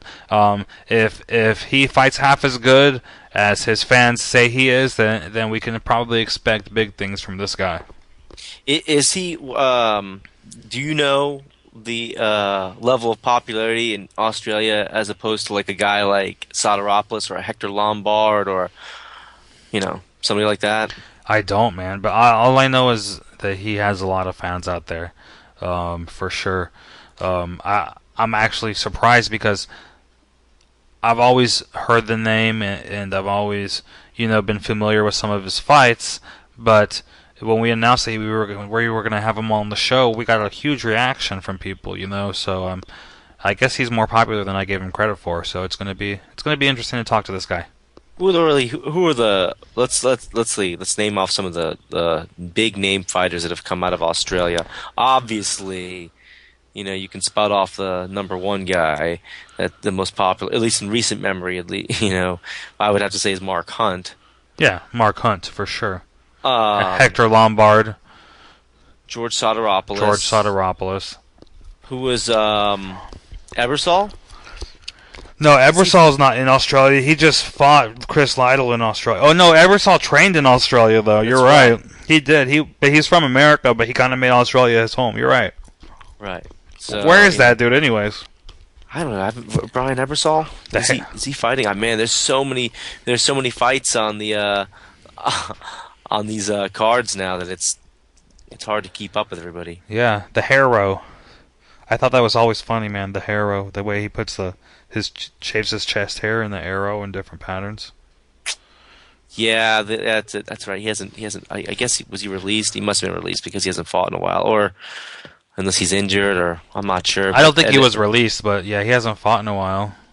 Maybe he's injured, nursing something. I don't think he's released because he won like 4 fights in a row. Yeah, and he lost, and it said split decision. So he's he'll be back, I'm sure. That's right. Ebersol, he was injured, but at any rate, yeah, they've got a lot of big name fighters coming out of there. A lot of good fighters. So Saul is just another one of the names that's coming out of there right now, and MMA is just a hot spot over there right now. There in Canada and I guess Mexico supposedly too. Everywhere, bro. It's growing. Yeah, but there's some really major hotbeds. Obviously, Brazil is just like blowing up something fierce right now. They would throw every event in Brazil if they could, I'm sure. But yeah, there's just some serious hotbeds right now. I mean, I'm hearing Mexico is going to be pretty big also. Or at least they're hoping. Are these real numbers here? I'm looking at numbers right here. Texted me by our correspondent and radio host on Late Night Cage Side Monday nights, Chase Raymond. He says George Soteropoulos has 21,000 followers on Twitter. Mark Hunt has 132,000 followers on Twitter, and Mr. Pelele has 162,000 followers on Twitter, more than Mark Hunt. So that's what I'm talking about, man. Interesting. I know it's kind of like surprising. So we're gonna have this guy on our show, and I don't even think that I valued this booking in its proper place. You know what I mean? Like I didn't really give it the proper evaluation because apparently he has a lot of fans in the country that has a lot of MMA fans. Yeah, again, that's one of those places that MMA is blowing up big. They got their own Ultimate Fighter before, you know. So obviously, if you get your own Ultimate Fighter, they've got some hopes for developing MMA in your area and high level MMA in your area. That says a good bit. And guys are training out of there, and obviously there's good mixed martial arts training and facilities and training partners and things like that there, and it's breeding a lot of great fighters. And Saul Pelele has been, he's been around for a while. Like I said, he's a veteran of the sport. And a guy like that, this is going to be an interesting test for a newcomer who's making his UFC debut against Pelele, because like Pedro was saying, he actually is making his UFC return. So we're gonna see how it all plays out, but we're gonna be getting him up on the line very shortly. He's 18-3. Again, making his UFC return. Well, I believe it was Eddie Sanchez that he fought. Let me just look. Yeah, it was Eddie Sanchez. When was that, though? It was like UFC 70 something. UFC 79, December 2007. Yeah. So, this is a big return. Almost 6 years now, and 5.5 years.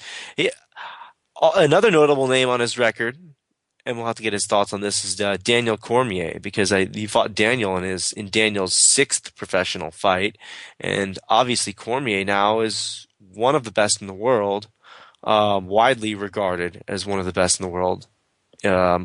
People want to see him fight John Jones. People want to see him fight Cain Velasquez. This is a guy, like you said, who's very seasoned. He's been in there with in different promotions with some of the best guys in the world. Fought guys like all the way from extremely technical Olympic wrestlers like Daniel Cormier to guys like Bob Sapp, and that says a lot about a fighter who's so seasoned and has seen so much. 21 professional fights. Spanning a career that's 10, 11 years now. So, it's good. It's good to see that that he's going to get another shot in the UFC. It's an even bigger stage now than it was when he fought in 2007. So, I guess hopefully he's able to make it happen this time. Yeah, and he obviously has a country behind him. Oh yeah, no doubt about that. I'm trying to get him on the line, but apparently I have the wrong number, so hopefully this works out. I have Adam on it. Thank you, Adam. Oh, okay. But go ahead. No, I was just telling Adam, thank you very much for talking to Mr. Pelele online right now and trying to get the correct contact information. It's hard when we do these international interviews, because a lot of fighters don't have the international calling, or if I mean everybody has international calling. Let's get real, but to come on the radio show, the long distance fees are very expensive, especially in the day of cell phones where they charge you like $1 per minute. You know what I mean? So fortunately for me, I don't have to worry about that kind of stuff. I'll pay the long distance fees internationally because I'm not paying them. My wonderful and generous boss, JD Penn, covers that bill. So when we have these international guests, I always offer for us to call so they don't have to foot the bill. But I don't have the right number, dude. You always have to have like these country codes and weird stuff like that, and I have this long drawn out number that's like unrecognizable as far as if a U.S. number, it looks nothing like it. You know what I mean? But it doesn't seem to be working for me. So Adam's on it. We'll get Adam to get the correct dial information, and then we'll try him back. Yeah. So what do you think, man? It's a big return for him, though, right? Like as huge, far as huge. I mean, really, like you said, he's got to make it happen, huh? He has to. The guy has more Twitter followers than Mark Hunt. And Mark Hunt's the man. So he definitely has a loyal fan following, and he definitely needs the win. He has probably quite a bit of pressure on him. I would imagine somebody with his experience and coming in with the kind of streak that he does, he also has a lot of confidence, So I think we can expect big things from this guy. Yeah, I mean, he should be definitely confident. He's won 9 or 10 fights in a row now. Again, been fighting all over the world. Fought a lot of good names.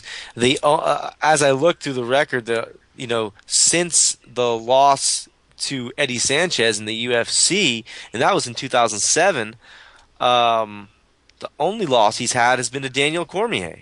So that's not bad company. Daniel Cormier's beaten a lot of guys, so it's not like it's not like getting beat by Daniel is something that you need to hang your head about. Really, that's a guy that turns out as one of the best in the world. So we'll see what happens. And that's no telling to see how much Pelele's improved since then. That fight happened in 2010. It's 2013 now. Let's just see how it all rolls out for him. Heavyweight is kind of in a flux right now. You've got Alistair Overeem, who really needs to win that fight against Travis Brown. If Travis Brown beats Alistair Overeem, which could happen, you can, it opens up even more possibilities now. Hunt is not in the picture anymore. Roy Nelson's not in the picture anymore. It's where does Stipe Miocic go from there? You've got a lot of different things going on, and I think now is a really opportune time for him to make an impact in that division. So we'll hopefully get his thoughts as soon as we can get him on the line. And we are working on that right now. Pedro's working on that, so I can see him working on it. But yeah, it's an opportune time, like I said, for him to come into the UFC heavyweight division and kind of put his name in that division for the new fans. These are fans that have been introduced to, this sport on a much grander stage. Since if we're talking about UFC 79, and he's fighting at UFC I believe 164. So double the amount of events have transpired, and it's a lot more notoriety. This is an audience that's been exposed to the sport via Fox, and you've had other promotions come and go since then that have put shows on CBS and Showtime and things like that, and you've got different brands of MMA that have been across platforms like Spike TV, and this is a totally different fan base that he's going to get to introduce himself to, and the sport is a lot different. I think it's a perfect time for him to come in and try to make some noise in the division and see see where he falls in, with the elite heavyweights. So again, like I said, hopefully we get him on the line shortly. We're working on it, but in the meantime, like I said, we'll just keep on flapping away at at the different things that are going on. Poor George. I'm trying, man. I'm trying to get Saw on the line right now. So thanks for talking and keeping it interesting. Yeah. Tell us about your favorite fight of all time. Who do you got? It's impossible for me to even. It's impossible for me to even tell you my favorite fight of all time. There's too many. Yeah, there's probably a bunch that as I'm watching them, I'm like, wow, this is my favorite fight I've ever seen, and then I see another one like a week later, and I say the same exact thing. So there's no way to really say what the favorite fight of all time is. But yeah, it's pretty much an impossible task. I don't think I can figure it out. I like BJ versus Diego, perhaps maybe. As favorite fight of all time, really? Yeah, I like that fight. It's a fun fight because BJ was seriously whipping some ass. Him, yeah. I'm biased. If I just were just naming one of my favorite fights that I remember, I don't want to say it's my favorite fight of all time, but one of the most memorable ones is Anderson and Chael #1, because there was just a lot of drama going on in that fight. The story told in that fight that was totally real. You had Chael coming out there like a maniac, taking him down, ground and pounding. It just looked like this reign of a guy that had just killed everybody all day, every day, was about to come to an end. And Chael was the one reigning on this parade, and he was within a minute's grasp of getting this goal before he was finished in a triangle. And that it was just so unbelievable to watch go down, because going into that, you were like, it's kind of like watching a baseball game. I remember I used to watch baseball, and if you were down by like 2 or 3 runs in the bottom of the ninth inning, I didn't think there was any fucking chance that you could win. So I'd walk out of that stadium, and that's kind of how I was thinking about. And I think a lot of people thought about the Chael and Anderson fight, was that they just figured it was over, and then here comes this triangle out of nowhere, and it was just amazing to watch. It was, as far as kind of bringing you up and down through the fight. But yeah. What about you? What about me? Yeah, what was so special about that? Just the beatdown? You know what, man? I was every time BJ fights, I get scared for fights, right? So it's hard watching somebody that's your friend in the cage and fighting and whatnot. At least for me, it is. I'm a little bit more used to it now than in the past. But I thought that not that I thought that BJ ever had a chance of losing that fight, but the fact that he won it.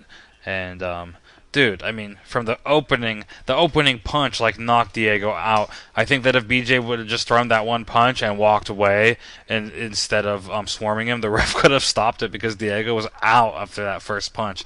And then just like the whole freaking fight was just badass, He ended it with that big huge kick, which when his BJ in fights with kicks, it doesn't really happen that often. So it was cool. Yeah, that kick at the end was definitely something different. If anybody remembers that fight, the BJ Penn fans that remember that fight, there was a gash opened on Diego's head that, I mean, it made rounds on the forums for like a year. The thing was so big, it was so ridiculous looking, like unbelievable. And it was from one kick to the head, to the middle of the head, that just, I mean, opened up. It's a scar that's on Diego's head to this day.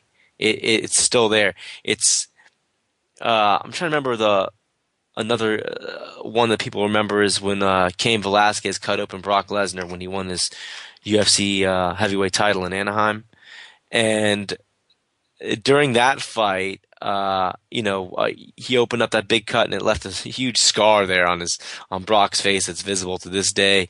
And whenever I see Diego fight to this day, when I see him doing like an interview, a countdown show, and the camera is like panned up close to his face, I just stare at his forehead. I cannot help it. I just stare at his forehead and I look at it and I'm like, wow, that's that cavern that BJ kicked into his head. So, yeah, it's always that fight is kind of memorable in that sense for me. I remember the lead up to the fight and things like that, but yeah, the one that sticks out in my head for me is the Anderson Silva Chael Sonnen fight, just simply because of the drama and the emotional roller coaster it brought me through.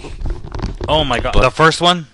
Yes, the first one, yeah. Dude. It's because the emotional roller coaster, man, like 4 rounds of beatdown before a triangle. I was watching that fight with BJ, JD, Reagan, Pat Tenore, the founder of Ruka, and actually Pat was having a party at his house that night. And so we were all over there watching that fight, and I was halfway out the door when Anderson threw that triangle. I would, seriously, had that happen 30 seconds later, I would have missed it. Because I was like, oh my gosh, Chael Sonnen is actually going to do this. It's over. It just looked hopeless. You know what I mean? And frickin', he pulled it out. It was great. I don't know if we're going to get Pelele on the line, man. I'm trying country codes. I'm trying city codes. I'm trying everything. I got his number. And then I'm supposed to dial a 011 +61 +8. He's in Perth, Australia. So I'm doing all these different codes. When you dial internationally, you got to do the country code, the city code, this code or that code, the international code, and all this stuff. And nothing seems to be working, man. He resent us his number. Apparently, he doesn't know how to call Australia from America either. So it's posing a little bit of a problem.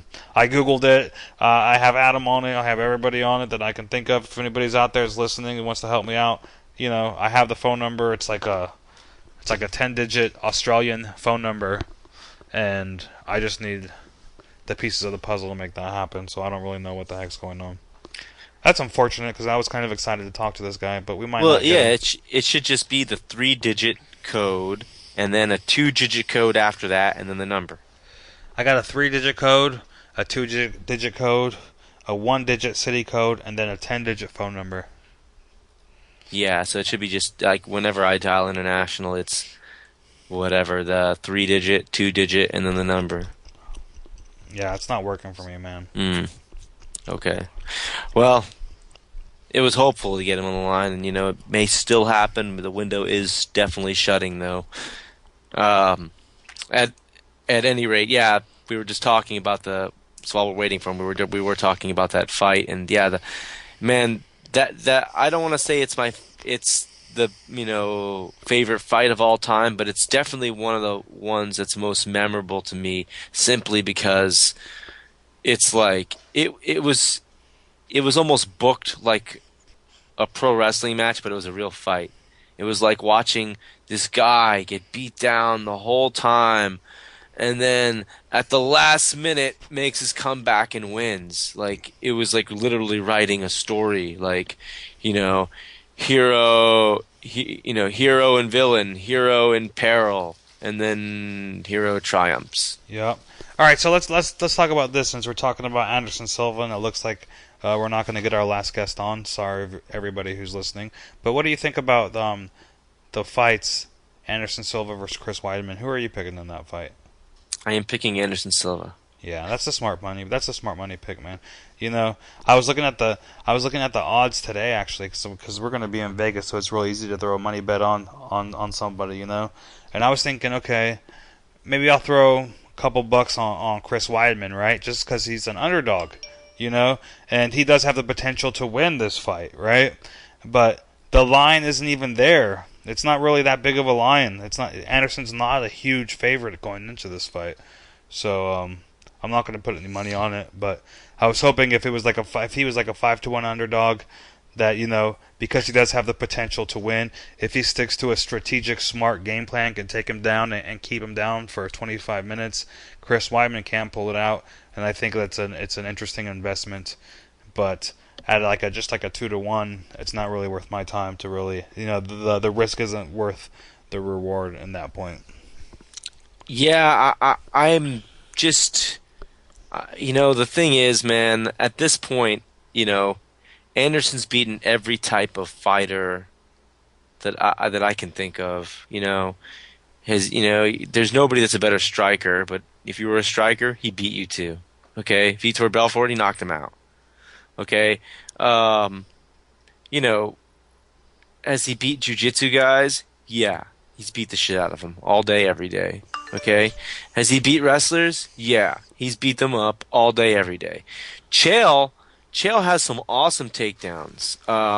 He's a big guy. He's got good takedowns. Probably one of the better guys at takedowns in MMA. Yes, he took it to Anderson the first fight. Yes, he got triangled.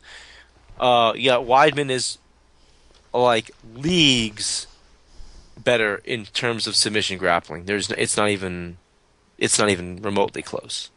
But it's not like I just don't see how you cannot give Anderson the nod, really, based on the fact that he's just beaten guys who have similar skill sets. And the second Chael Sonnen fight, Chael came in there, and he took him down the first round. But what happened the second round? The second round, the takedown didn't happen.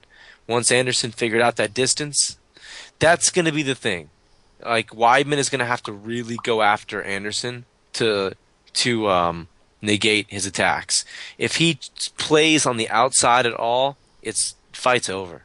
You can't let him get judge any distance, or you're fucked, pretty much. So that's the thing. Can he do it for 5 rounds straight? I don't know. That's what we're gonna have to figure out. The smart money's on Anderson, dude. That's all I know. But for like a big money line, like if you wanna money's coming in on Weidman because people are giving Weidman this awesome chance of beating, this is the reason why. I hear this same shit every time Anderson fights, though. Just so you know, it's like every time he fights, like, this guy, this is the reason he can win, and this is why. And I hear it every time, and every time I think that it's possible, and then every time I look silly. So maybe I look silly this time for picking Anderson, but I'm picking Anderson. I pick Anderson too, dude. I mean, you just can't. A guy that's on a 17-fight win streak, who's undefeated in the UFC, who holds the record for the most consecutive title defenses, who goes up in weight and just makes fools look silly. You know what I mean? You can't bet against him. I mean, there's just no possible way. I understand that everybody wants to believe in Chris Weidman, and that's all great. You know what I mean? And Chris Weidman's undefeated, but how many fights has this dude had? I think he's had like 9 fights. Yeah. Yep, something like that. It's not. He hasn't had a lot of fights. You're talking about a guy who's had 9 fights, and I don't know, man. The list of opponents that Weidman has fought is just, he beat Munoz. Mark Munoz? I think Mark Munoz is a great fighter. I never considered him an elite fighter, but I think he's a great fighter. He may end up being an elite fighter, but I just don't see it that way right now. The other problem is that Munoz fight happened like a year ago. And, I don't know whether that's, that definitely can be a problem for a guy that's had a layoff, and he's coming off of a shoulder surgery, and he also had to deal with his home getting washed away by the hurricane that hit New Jersey and New York. And, he's had a lot of different things come up, and as I think about all these different things that have popped up, I you can say what you want about Anderson fighting infrequently, but he's fought more frequently than Chris Weidman has, and he's got I don't know how many times more many, you're talking about Anderson Silva's got, 35 to 40 professional fights, 37 fights to be exact, 37 professional fights to be exact versus a guy who's got 9. Literally more than 4 times the amount of professional fights under his belt. There's a big age gap too. I'll give people that, but I just don't see how you could bet against Anderson in a fight like this. He's fighting a less experienced guy. I know it's it's a good matchup for Weidman, but we'll see. You get him on the line yet? Yep. He is on the line. That was him. He answered for me, George. All right, go ahead. All right, Mr. Pelele, thank you very much for your patience, man. Like I said, we were having a hard time dialing internationally. I guess I need to go back to school for that part of this job here. But thank you for your patience again, and tell us what's going on with you. You have a big fight coming up in a few months at UFC 164. Your return to the UFC, and I know you're a real popular guy, man. More popular than I even knew. So tell us what this means to you to finally make it back to the UFC. I'm not that popular. You know what? The people that make us fighters popular is people like you and the fans. If it wasn't for the fans and that, man, we wouldn't be even known. So that's a big thank you out there, but to all the fans and all you guys for having me on the show. I much appreciate it. But yeah, this fight coming up on UFC 164. I'm excited. I was pretty disappointed I didn't get the fight on 161, but I respect UFC's decision. Because they're always looking out for the fans and making the right judgment for the card. So I'm happy they gave me a shot on the 164 against Nikita, I think. So so I'm excited. Yeah. So what was that like, man? Because you were scheduled for UFC 161 against Stipe Miocic. And then they went ahead and they put Roy Nelson into that slot. And I think a lot of that had to do with Roy Nelson's contract was up. He had one more fight. He wasn't signing the contract renewal, so they felt kind of the need and the urgency to fit him in before his contract was fully over. And you kind of got pushed to the side. So was that kind of like an emotional roller coaster for you, where you had your fight and now you lost it? And what was that whole experience like for you? Well, it was when you focus on training for one certain person, and then you get told that they've had to reshuffle the card. You kind of it's but that's life. You have these kind of situations with fights. So you have guys pulling out because they're injured and stuff. So, I know I'm refocused on this fight, and I think the fact that the main event got pulled, and they wanted to they wanted to make a strong card and bring in a big name, which they brought in Roy Nelson. He's a fan favorite, and it was probably out of me and Stipe to fight him. But Stipe, being in the UFC and fought in the UFC a lot more times than me, he'd probably be the best guy. He's got a bit of fans behind him, so. I'm happy to be pushed back to 164, and it gives me more time to train. And the thing is, I haven't stopped training anyway, so I still travelled to Canada and still had the, still got the atmosphere. I still had to weigh in, to weigh in to, if there wasn't, if anyone pulled out or anything like that. But it was great atmosphere. It was great to be there, and and I'm looking forward to this fight. If that fight wasn't in Winnipeg, Canada, and it was in your backyard of Australia, do you think they would have pulled you, or they would have probably kept you on that card? Because you're huge out there, man. would have made a difference, right? I think it would have been. I think they probably would have put me on the card because of the fact it is Australia, and I've got a massive fan base here and that as well. So. But yeah, you know what? It's I respect UFC's decision, and they're always looking out for their fans, so and they put me on the 164, and I'm happy to be fighting this guy. So I don't know too much about him, apart from just watching a few of his fights. He looks, he's got some good stuff. So we're working on a lot of things to try to see if we can get his weaknesses out. So. Gotcha. Now, before we got you on the air, we were filling airspace while we were trying to get you on the phone.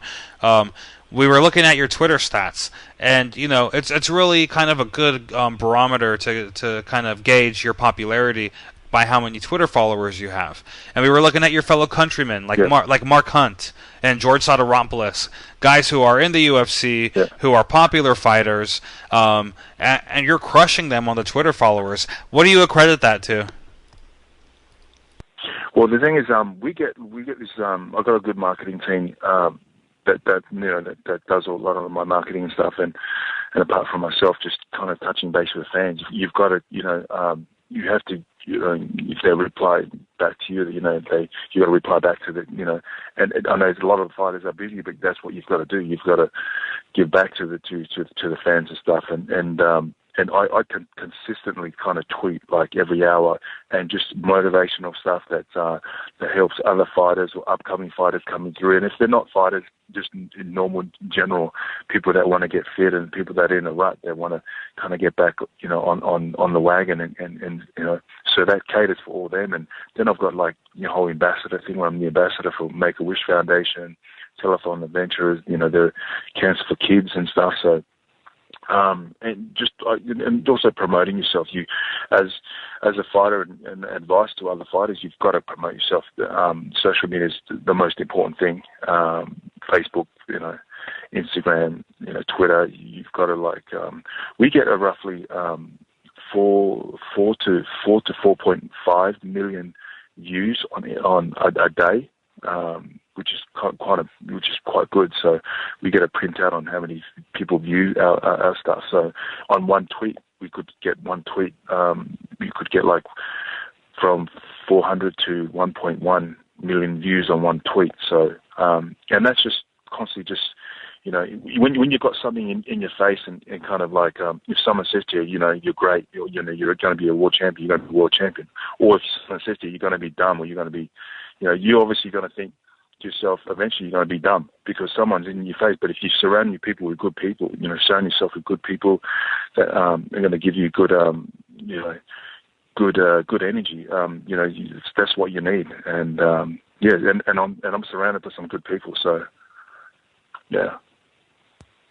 So you're 5.5 years removed from your last Octagon appearance. A lot of people don't realize that. It's a new group of fans. I mean, it was a new group of fans when you last fought in the UFC, and now it's an even bigger and newer group of fans. 8-fight win streak. The only hiccup so far has been to Daniel Cormier, who turns out is a really good fighter. Who would have thought, huh?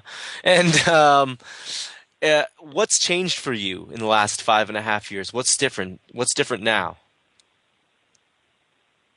Well, it's my whole training, my whole just perception of life. Just enjoy it, and surrounding yourself with good people. That's just the whole, And then I'm just hustling every day. I'm the guys at Southern CrossFit, they've got this plan where they're planning out, programs for me, and I've been doing that for the last 3 years, kind of pushing.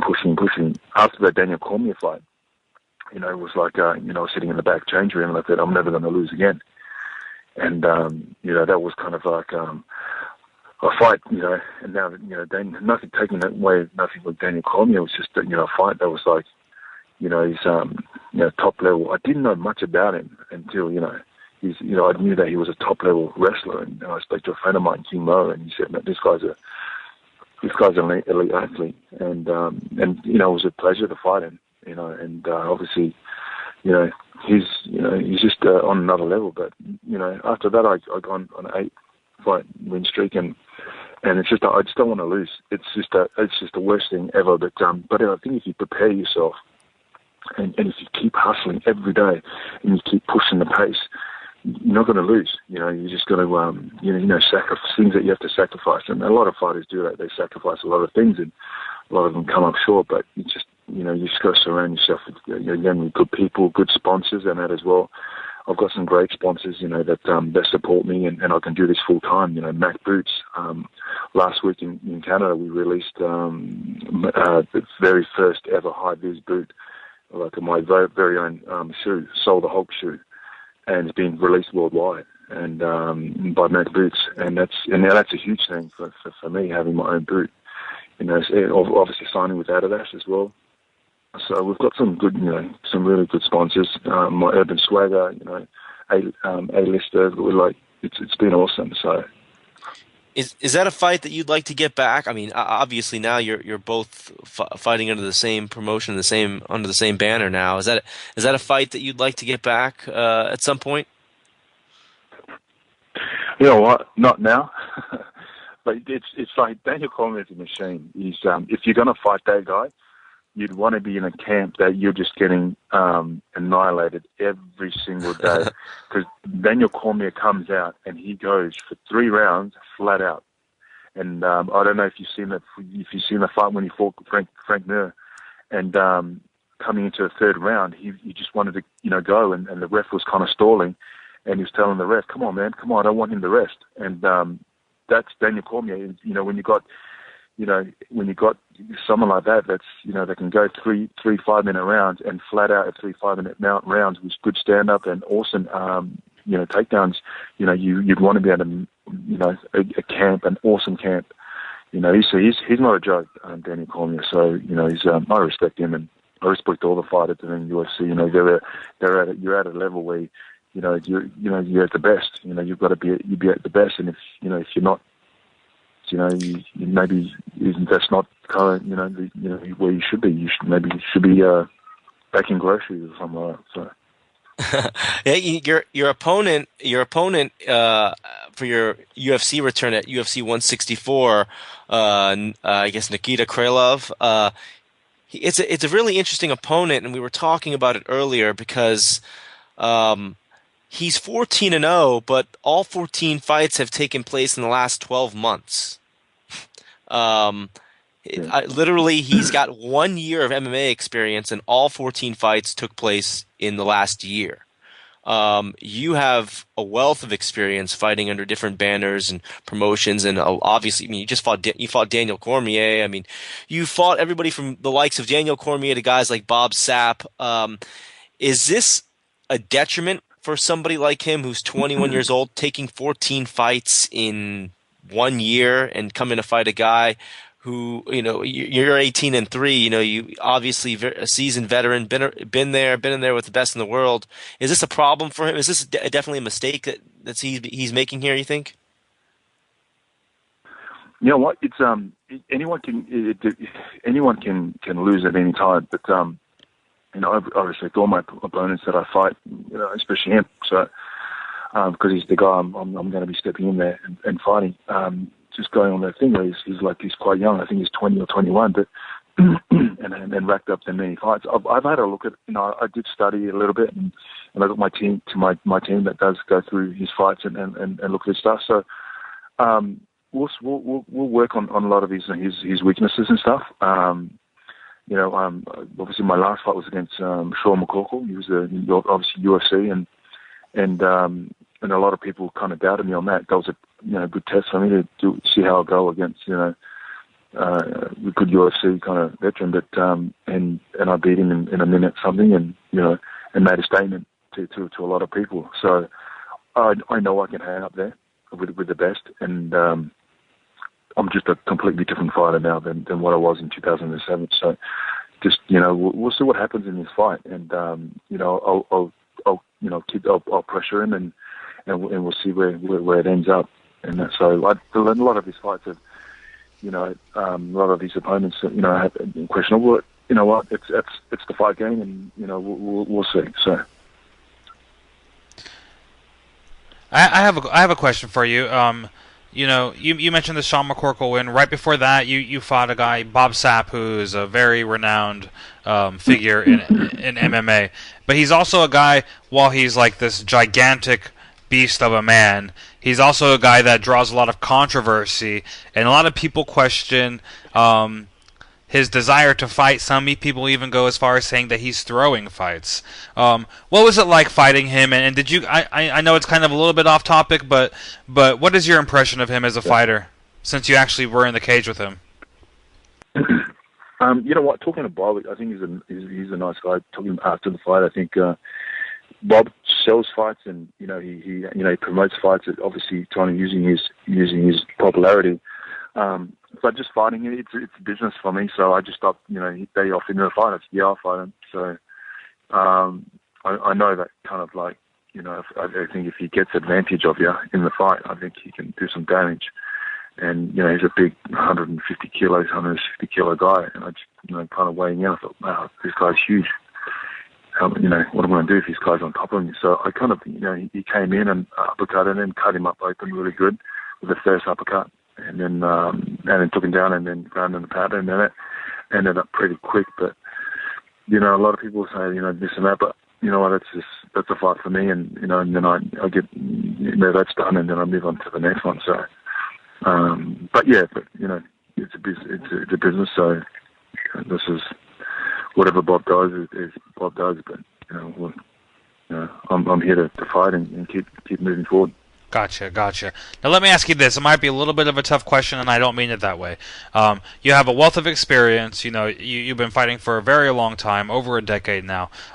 You got to fight in Pride back in the heydays. Right, and you lost that fight, and then you got one fight in the UFC, and you lost that fight too. And now here we are. You've come full circle. You're back in the biggest show, and your whole career, while your record is stellar, you only have 3 losses. And that's hard for anybody to kind of retain the kind of record that you have. But how important is it for you to actually notch your first victory in a major promotional event, because this is something that, as of right now, you're kind of lacking? You know what? It doesn't really bother me. Because I think I took a lot of things too personal when I did fight in the big events. Kind of like I put a lot of pressure on myself. You know what? This is it's the fight game. I call it the hurt game. I got that name from Mark Hunt. This is the hurt game. The hurt people because they're hurting you. So I'll go in there and have a bit of fun and give it my best. It's a total. You'll see what happens. You're a total different person now. And my stand-up is really good. I work a lot of my stand-up. My ground game is I'm a Brazilian Jiu-Jitsu black belt. So, it's my game is where it needs to be at the moment. So, and I'm happy with it where I am and happy with life. And that's the thing. A lot of fighters, you're happy with life. You're going to be happy with training. So, I'm excited. And I'm just I'm a humble person as well. And I respect my opponents, and we'll go in there and give it my best shot. And so, but I've showed in the last 8 fights is I'm not a person to be. If you're going to fight me, you got to come in 150%. And so, and a lot of my whole winning is from the conditioning. I'm conditioned, so, and I think that's very important in fights. If you're not conditioned, you're not going to really kind of there's a 50-50 chance where you're not going to make it through the fight. So you've got that's important, and I give that to Southern CrossFit. They've designed an awesome program for me, and I do the Olympic lifts, my sprints. I've got good boxing and kickboxing coaches. So I've got some good good team behind me. So yeah, and it's good. It's been good. So okay, now like we've talked about in the past on this show. You're a popular guy in Australia for sure. I'm sure your fan following out there is huge. In America, which is was widely considered one of the hotbeds of mixed martial arts, a lot of the modern fans of MMA may not know who you are. So that's probably where the bulk of our fan base is on this show. Your record is mixed with a lot of finishes by punches. You have a good number of submissions, but how would you describe your fighting style, and what is your biggest strength for the people who don't know much about you? Well, my fighting, I'm ground and pound. So, I mean, if I can get the fight, if the fight goes to the ground, I can pretty much finish it pretty quick. And that's where my bread and butter is. But in saying that, I can knock people out standing up as well. So yeah, my right hand's good, my left hook's good, my kicks are good. So, but yeah, my whole game now is all round now. So, and yeah, so it's yeah. So, but yeah, that's me. That's my game, and my last kind of 8 fights, I've just finished everyone off on the ground. So that's what you prefer. You don't work up. You prefer taking it to the ground and grounding, pounding. That okay? Cool. That's awesome. Yeah. So if I end up on top, it's I'm pretty much confident that I can finish it. So. Okay. Great. Now, you seem like a really, this is our first interview with you. This is the first time I've ever spoken to you personally, and so I never really know what I'm going to get.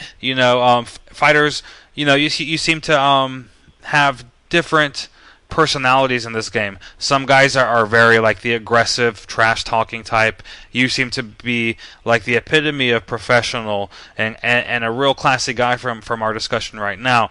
Is there ever a point though when you're approaching the fight, getting closer to the fight, maybe backstage, maybe walking out to the arena, where you flip a switch and you become like a mean guy, or are you just always just this nice? You know what? It's like it's a sport. It's a business. So, you go out there and after that you shake hands and you might go for a drink with the guy. So it's like that's the sport. I'm the same person that when I walk out in the cage and when I walk in there, I'm relaxed and it's most importantly keeping your heart rate down. That's the most important thing. And, especially when you go in a fight, you lose kind of like, 30 to 40% of your energy, by, obviously the anxiety and stuff like that. It's really important to, kind of keep calm in that. But obviously especially when you fight, if you rush things, you make mistakes and stuff like, you got to take your time. There's no rush. And when it happens, it happens. If it doesn't, you still got 3 5-minute rounds, and a lot of guys kind of maybe rush things too much and they kind of gas themselves in the first round. Then you've got another 2 rounds. So you got to do things where I've kind of learned a lot from visualization and stuff like that I do every night. Where I visualize worst case scenarios. It's the most important thing. And what happens if the guy hits me and I fall on my back, and if he knocks me down, or if he's put me in a chokehold. And, the worst case scenarios where if I do, when I walk into that cage and I get into worst case scenarios, in my head, I've already been there and done that. So, and I've kind of drilled it, 20,000 times in my head on different scenarios that happen. So I think that's very important. Visualization is a big part of my game. So, but yeah, this is the big league now where I'm at now, and I just treat everything with professional and everything I do, especially dealing with the fans and having, especially you guys, having us on the show. I really appreciate it because it just helps me get my name out there and stuff and fans that kind of send me messages on Facebook and Twitter. We reply back to them, things that we can help out or. And stuff if they need advice and stuff, because at one stage I was hustling, I was climbing the ladder and I needed advice and stuff and so, but yeah, it's been good. I'm a big fan of and always have been a big fan of BJ Penn. I travelled all the way to Hawaii and lived in Hilo and trained there, and because I just wanted to learn from the best, and that's what I did kind of early in my life, and just travelled. And when our whole MMA scene wasn't that big, well, I travelled to America, went to Las Vegas, John Lewis's gym, went to Raw Center, and where Rico Ciparelli, went to Brazil, trained there, went and lived with Nakamura and all them, and all them guys over there to train with. I just wanted to learn different things and. Keep hustling. So, and that's the only way you're going to learn, by just traveling and stuff. So, and I had no money back then as well, so it was hard. But Talk about that a little bit, actually, just expand on that a little bit, because a lot of the fighters from Australia, guys like a Mark Hunt, he'll go out to American Top Team, and you got guys like George Soteropoulos that have traveled out to Los Angeles, and 10th Planet Jiu-Jitsu with Eddie Bravo and things like that. Like, what is it that keeps you? What is it that keeps you in Australia training over there and exclusively over there, or do you like to still venture out to some of these camps in the U.S. or abroad, anywhere abroad, and kind of get different looks? Well, in Australia, it's I mean, in America, you don't have crocodiles like we do. And you don't have like the kangaroos and koalas that we can wrestle and stuff. So it's a little bit hard. We have bears, pigeons, and things like that. They're pretty tough. Yeah, but not as you haven't seen these koalas. They're pretty vicious. But yeah, they might sit in the tree, but they move when they move. But no, it's you know what? It's because I've been around for so long, and I've ventured out and I've learned different things from different camps, and I lived at Team Quest in Temecula and with Dan Henderson and the guys, and I've learned a lot of stuff from them. And what I've done is just brought it back here and just kind of created this team around me. Where the thing is, I've created this whole team around me. Where the good thing about going to the US, you've got so many different high-level people that you just train with every day, and it keeps everything at high. So over here, all I've done is just gone to the best stand-up places, the best boxing places, the best kickboxing places, the best, individually go to the best. Like, I don't stick to one gym, and where, you might have a good jiu-jitsu gym, but the rest, like the kickboxing might be not that good. So I go to the best places and train there. And then I got my guys where I put my guys together, and we end up just training, and then you go to venture out to different places to spar against, because Australia got some of the best stand-up fighters in the world, So and it's up there with the grappling and that as well. You've got a lot of Brazilians that are venturing over here to start, gyms. So there's plenty of places out here. And I know Mark Hunt and that guys go over to the US to to go to ATT and stuff like that.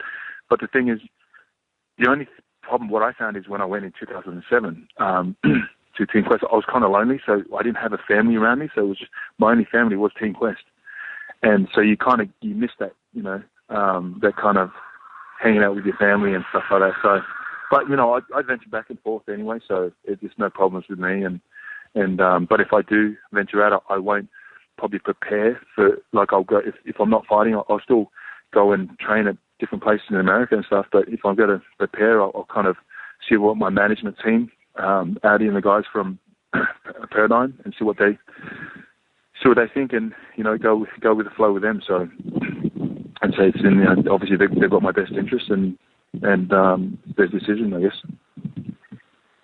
Well, I don't want to take up too much from your time, but I do have one more question for you, and if Pedro has a follow-up question, I'll let him answer. I'll let him ask it. But and it's completely random and off topic, but let's just say that you, Mark Hunt, and Hector Lombard walk into the mall in Australia and set up a table. Who has the longest line for fans wanting autographs?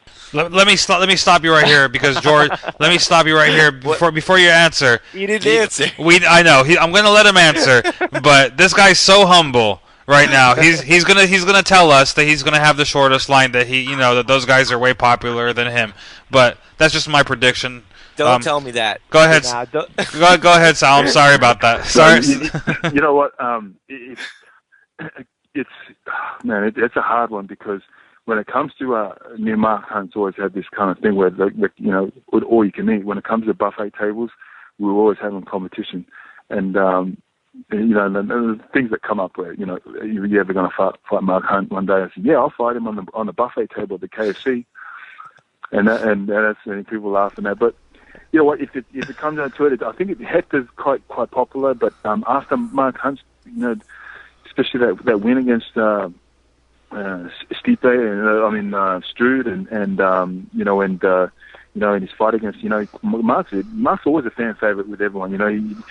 He's Mark's just he plots along, he plays possum, especially when he fights, and then next thing you know he knocks you out. So Yeah, I think Mark will always be a fan favorite. With you always have the biggest line. Then you got Hector and I might just have a few older people like 50, 60-year-old people standing in my line. So that, All class, Mr. Palele.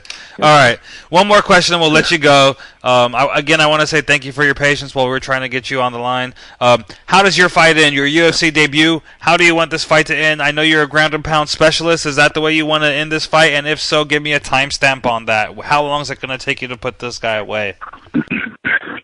Look, I don't think he looks like a strong guy. I mean, obviously the guy's from Europe. He's a European. All European guys are always tough, but I don't see because I'm an explosive fighter, and I'm sure he's got some moves and stuff, and he's finished his guys over in the first round. So I don't see this going past the first round. So where it's going to go, his way or my way, we don't know. We'll go in there and see what happens. But I'll definitely give it my best shot, and we'll see what the outcome is. There it is. But if it does thing, it'd be a stand up, maybe a knockout, or maybe a ground and pound. We don't know. So, but hopefully I'm not at the end of it. But we'll see what happens. I'm just we'll just go in there and just keep training and keep hustling. So he's definitely not going to hit harder than Mark Hunt. That's for sure. But we'll see. All right. Well, there it is. All right, sir. Well, thank you very much for your time today. I want to say more so now than ever, I am a fan of yours after this interview. You're a real classy guy. So thank you very much for taking the time out today with us, and hopefully we can have you on soon again. Awesome. Thanks, guys, and thanks for having me on your show and all the fans out there. I appreciate it, you guys. If I'm ever in your town or fighting and that, and you guys want to come meet me, make sure you pay for dinner and lunch and a buffet, and I'm good. Yeah. All right, well, make sure to pass that on. Thanks again. Thanks, guys. Bye. Thanks. That's the first time I'm talking to him, just like you, and I'm extreme. He's a really cool, very articulate, intelligent guy. Dude, I mean, talk about a classy dude. I don't know if we've had a more classy guy on this show to date. We've had some good ones, dude. Like Chris Lytle. Yeah. I'm not trying to downplay any of the previous guests we've had, because we've had some really good ones. We've had some really, really good guests, man. Well, yeah. All the best guys. But as a guy that I've never interviewed, and there's very few people that we've not talked to or that we don't know, and as somebody that I've never talked to and I don't know, that he's extremely intelligent and articulate in everything, like all the aspects of his career, from his marketing to his fight game, to his conditioning. It was very eye opening and humble, a humble dude. Yeah, very extremely. Literally looking forward to watching him fight now. Actually, after that interview, I know, that's what I'm saying, and I'm not trying to be bias or no nut huggery here, but I'm sure anybody who's listening would probably share our sentiments. You know what I mean? Seems like a real cool guy. So awesome! I'm glad we finally got him on the line. That was weird, huh? With the whole country code thing, dude. I was totally doing it wrong, but we got the right numbers. Yeah, and I'm glad we did get him on the line. Now we would have gotten him on next week either way, but still. I'm glad we got him. I'm glad I talked to him now. He's, like I said, extremely intelligent, well-spoken, and articulate guy. Hope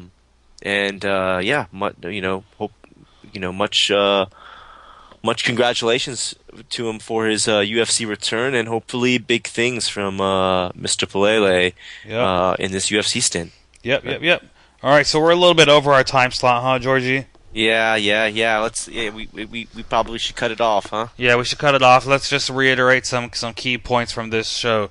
Don't forget to check out Vapor Labs. Right, they're not our sponsor. I'm just down with them at Vapor Labs on Twitter. Check those guys out. I've actually been kind of using one of their vapor pens while we've been broadcasting this show. And again, Mayhem Miller's over at their shop right now, so if you're in the Irvine, California area, look them up, Vapor Labs in Irvine.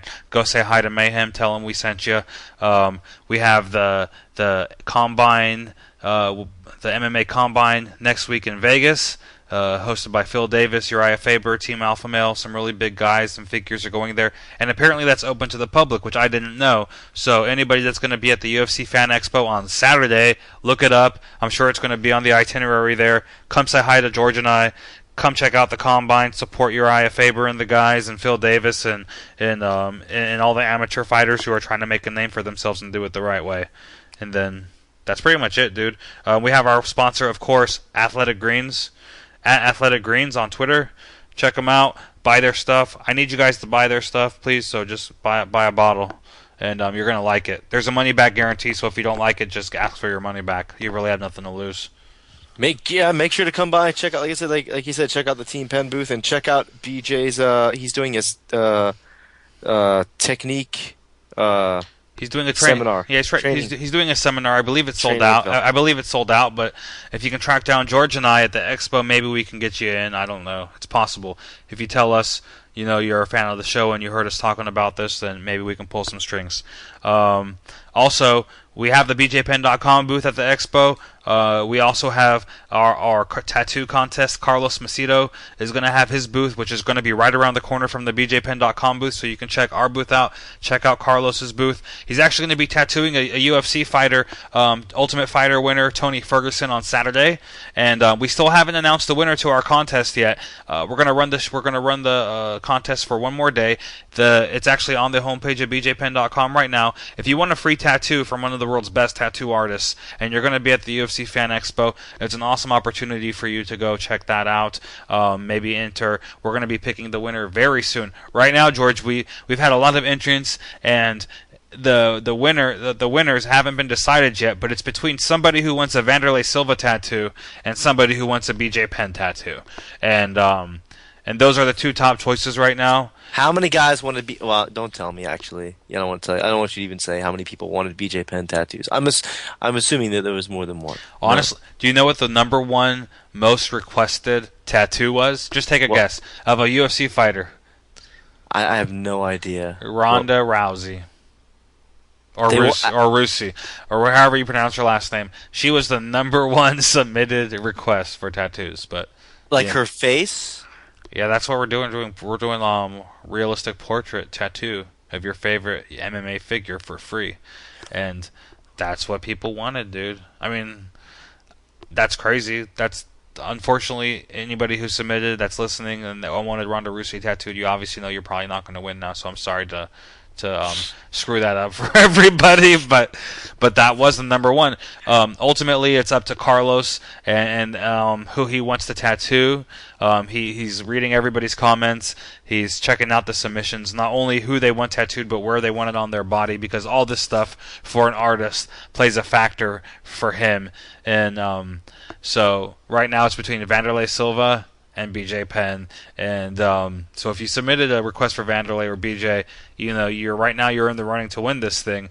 But there is still one more day. We're going to run this contest through the end of tomorrow, then pick our winner.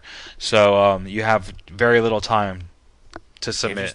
Interesting. Yeah, I bet you had some interesting. You had any Tim Sylvia requests for tattoo? No, but a lot of Hermes Franca, dude. I didn't get that. Really? Yeah. Also, Caleb Starnes. Somebody wanted Caleb Starnes. They said, "Can I get a Caleb Starnes and a Roadrunner behind him?" And I thought that was kind of funny. I thought they would. I think they should put a Roadrunner, Caleb Starnes. If you do the Roadrunner, you put the Roadrunner in the middle. You do Caleb Starnes, and you put on the right side, and on the left should be Brendan Schaub. That's how.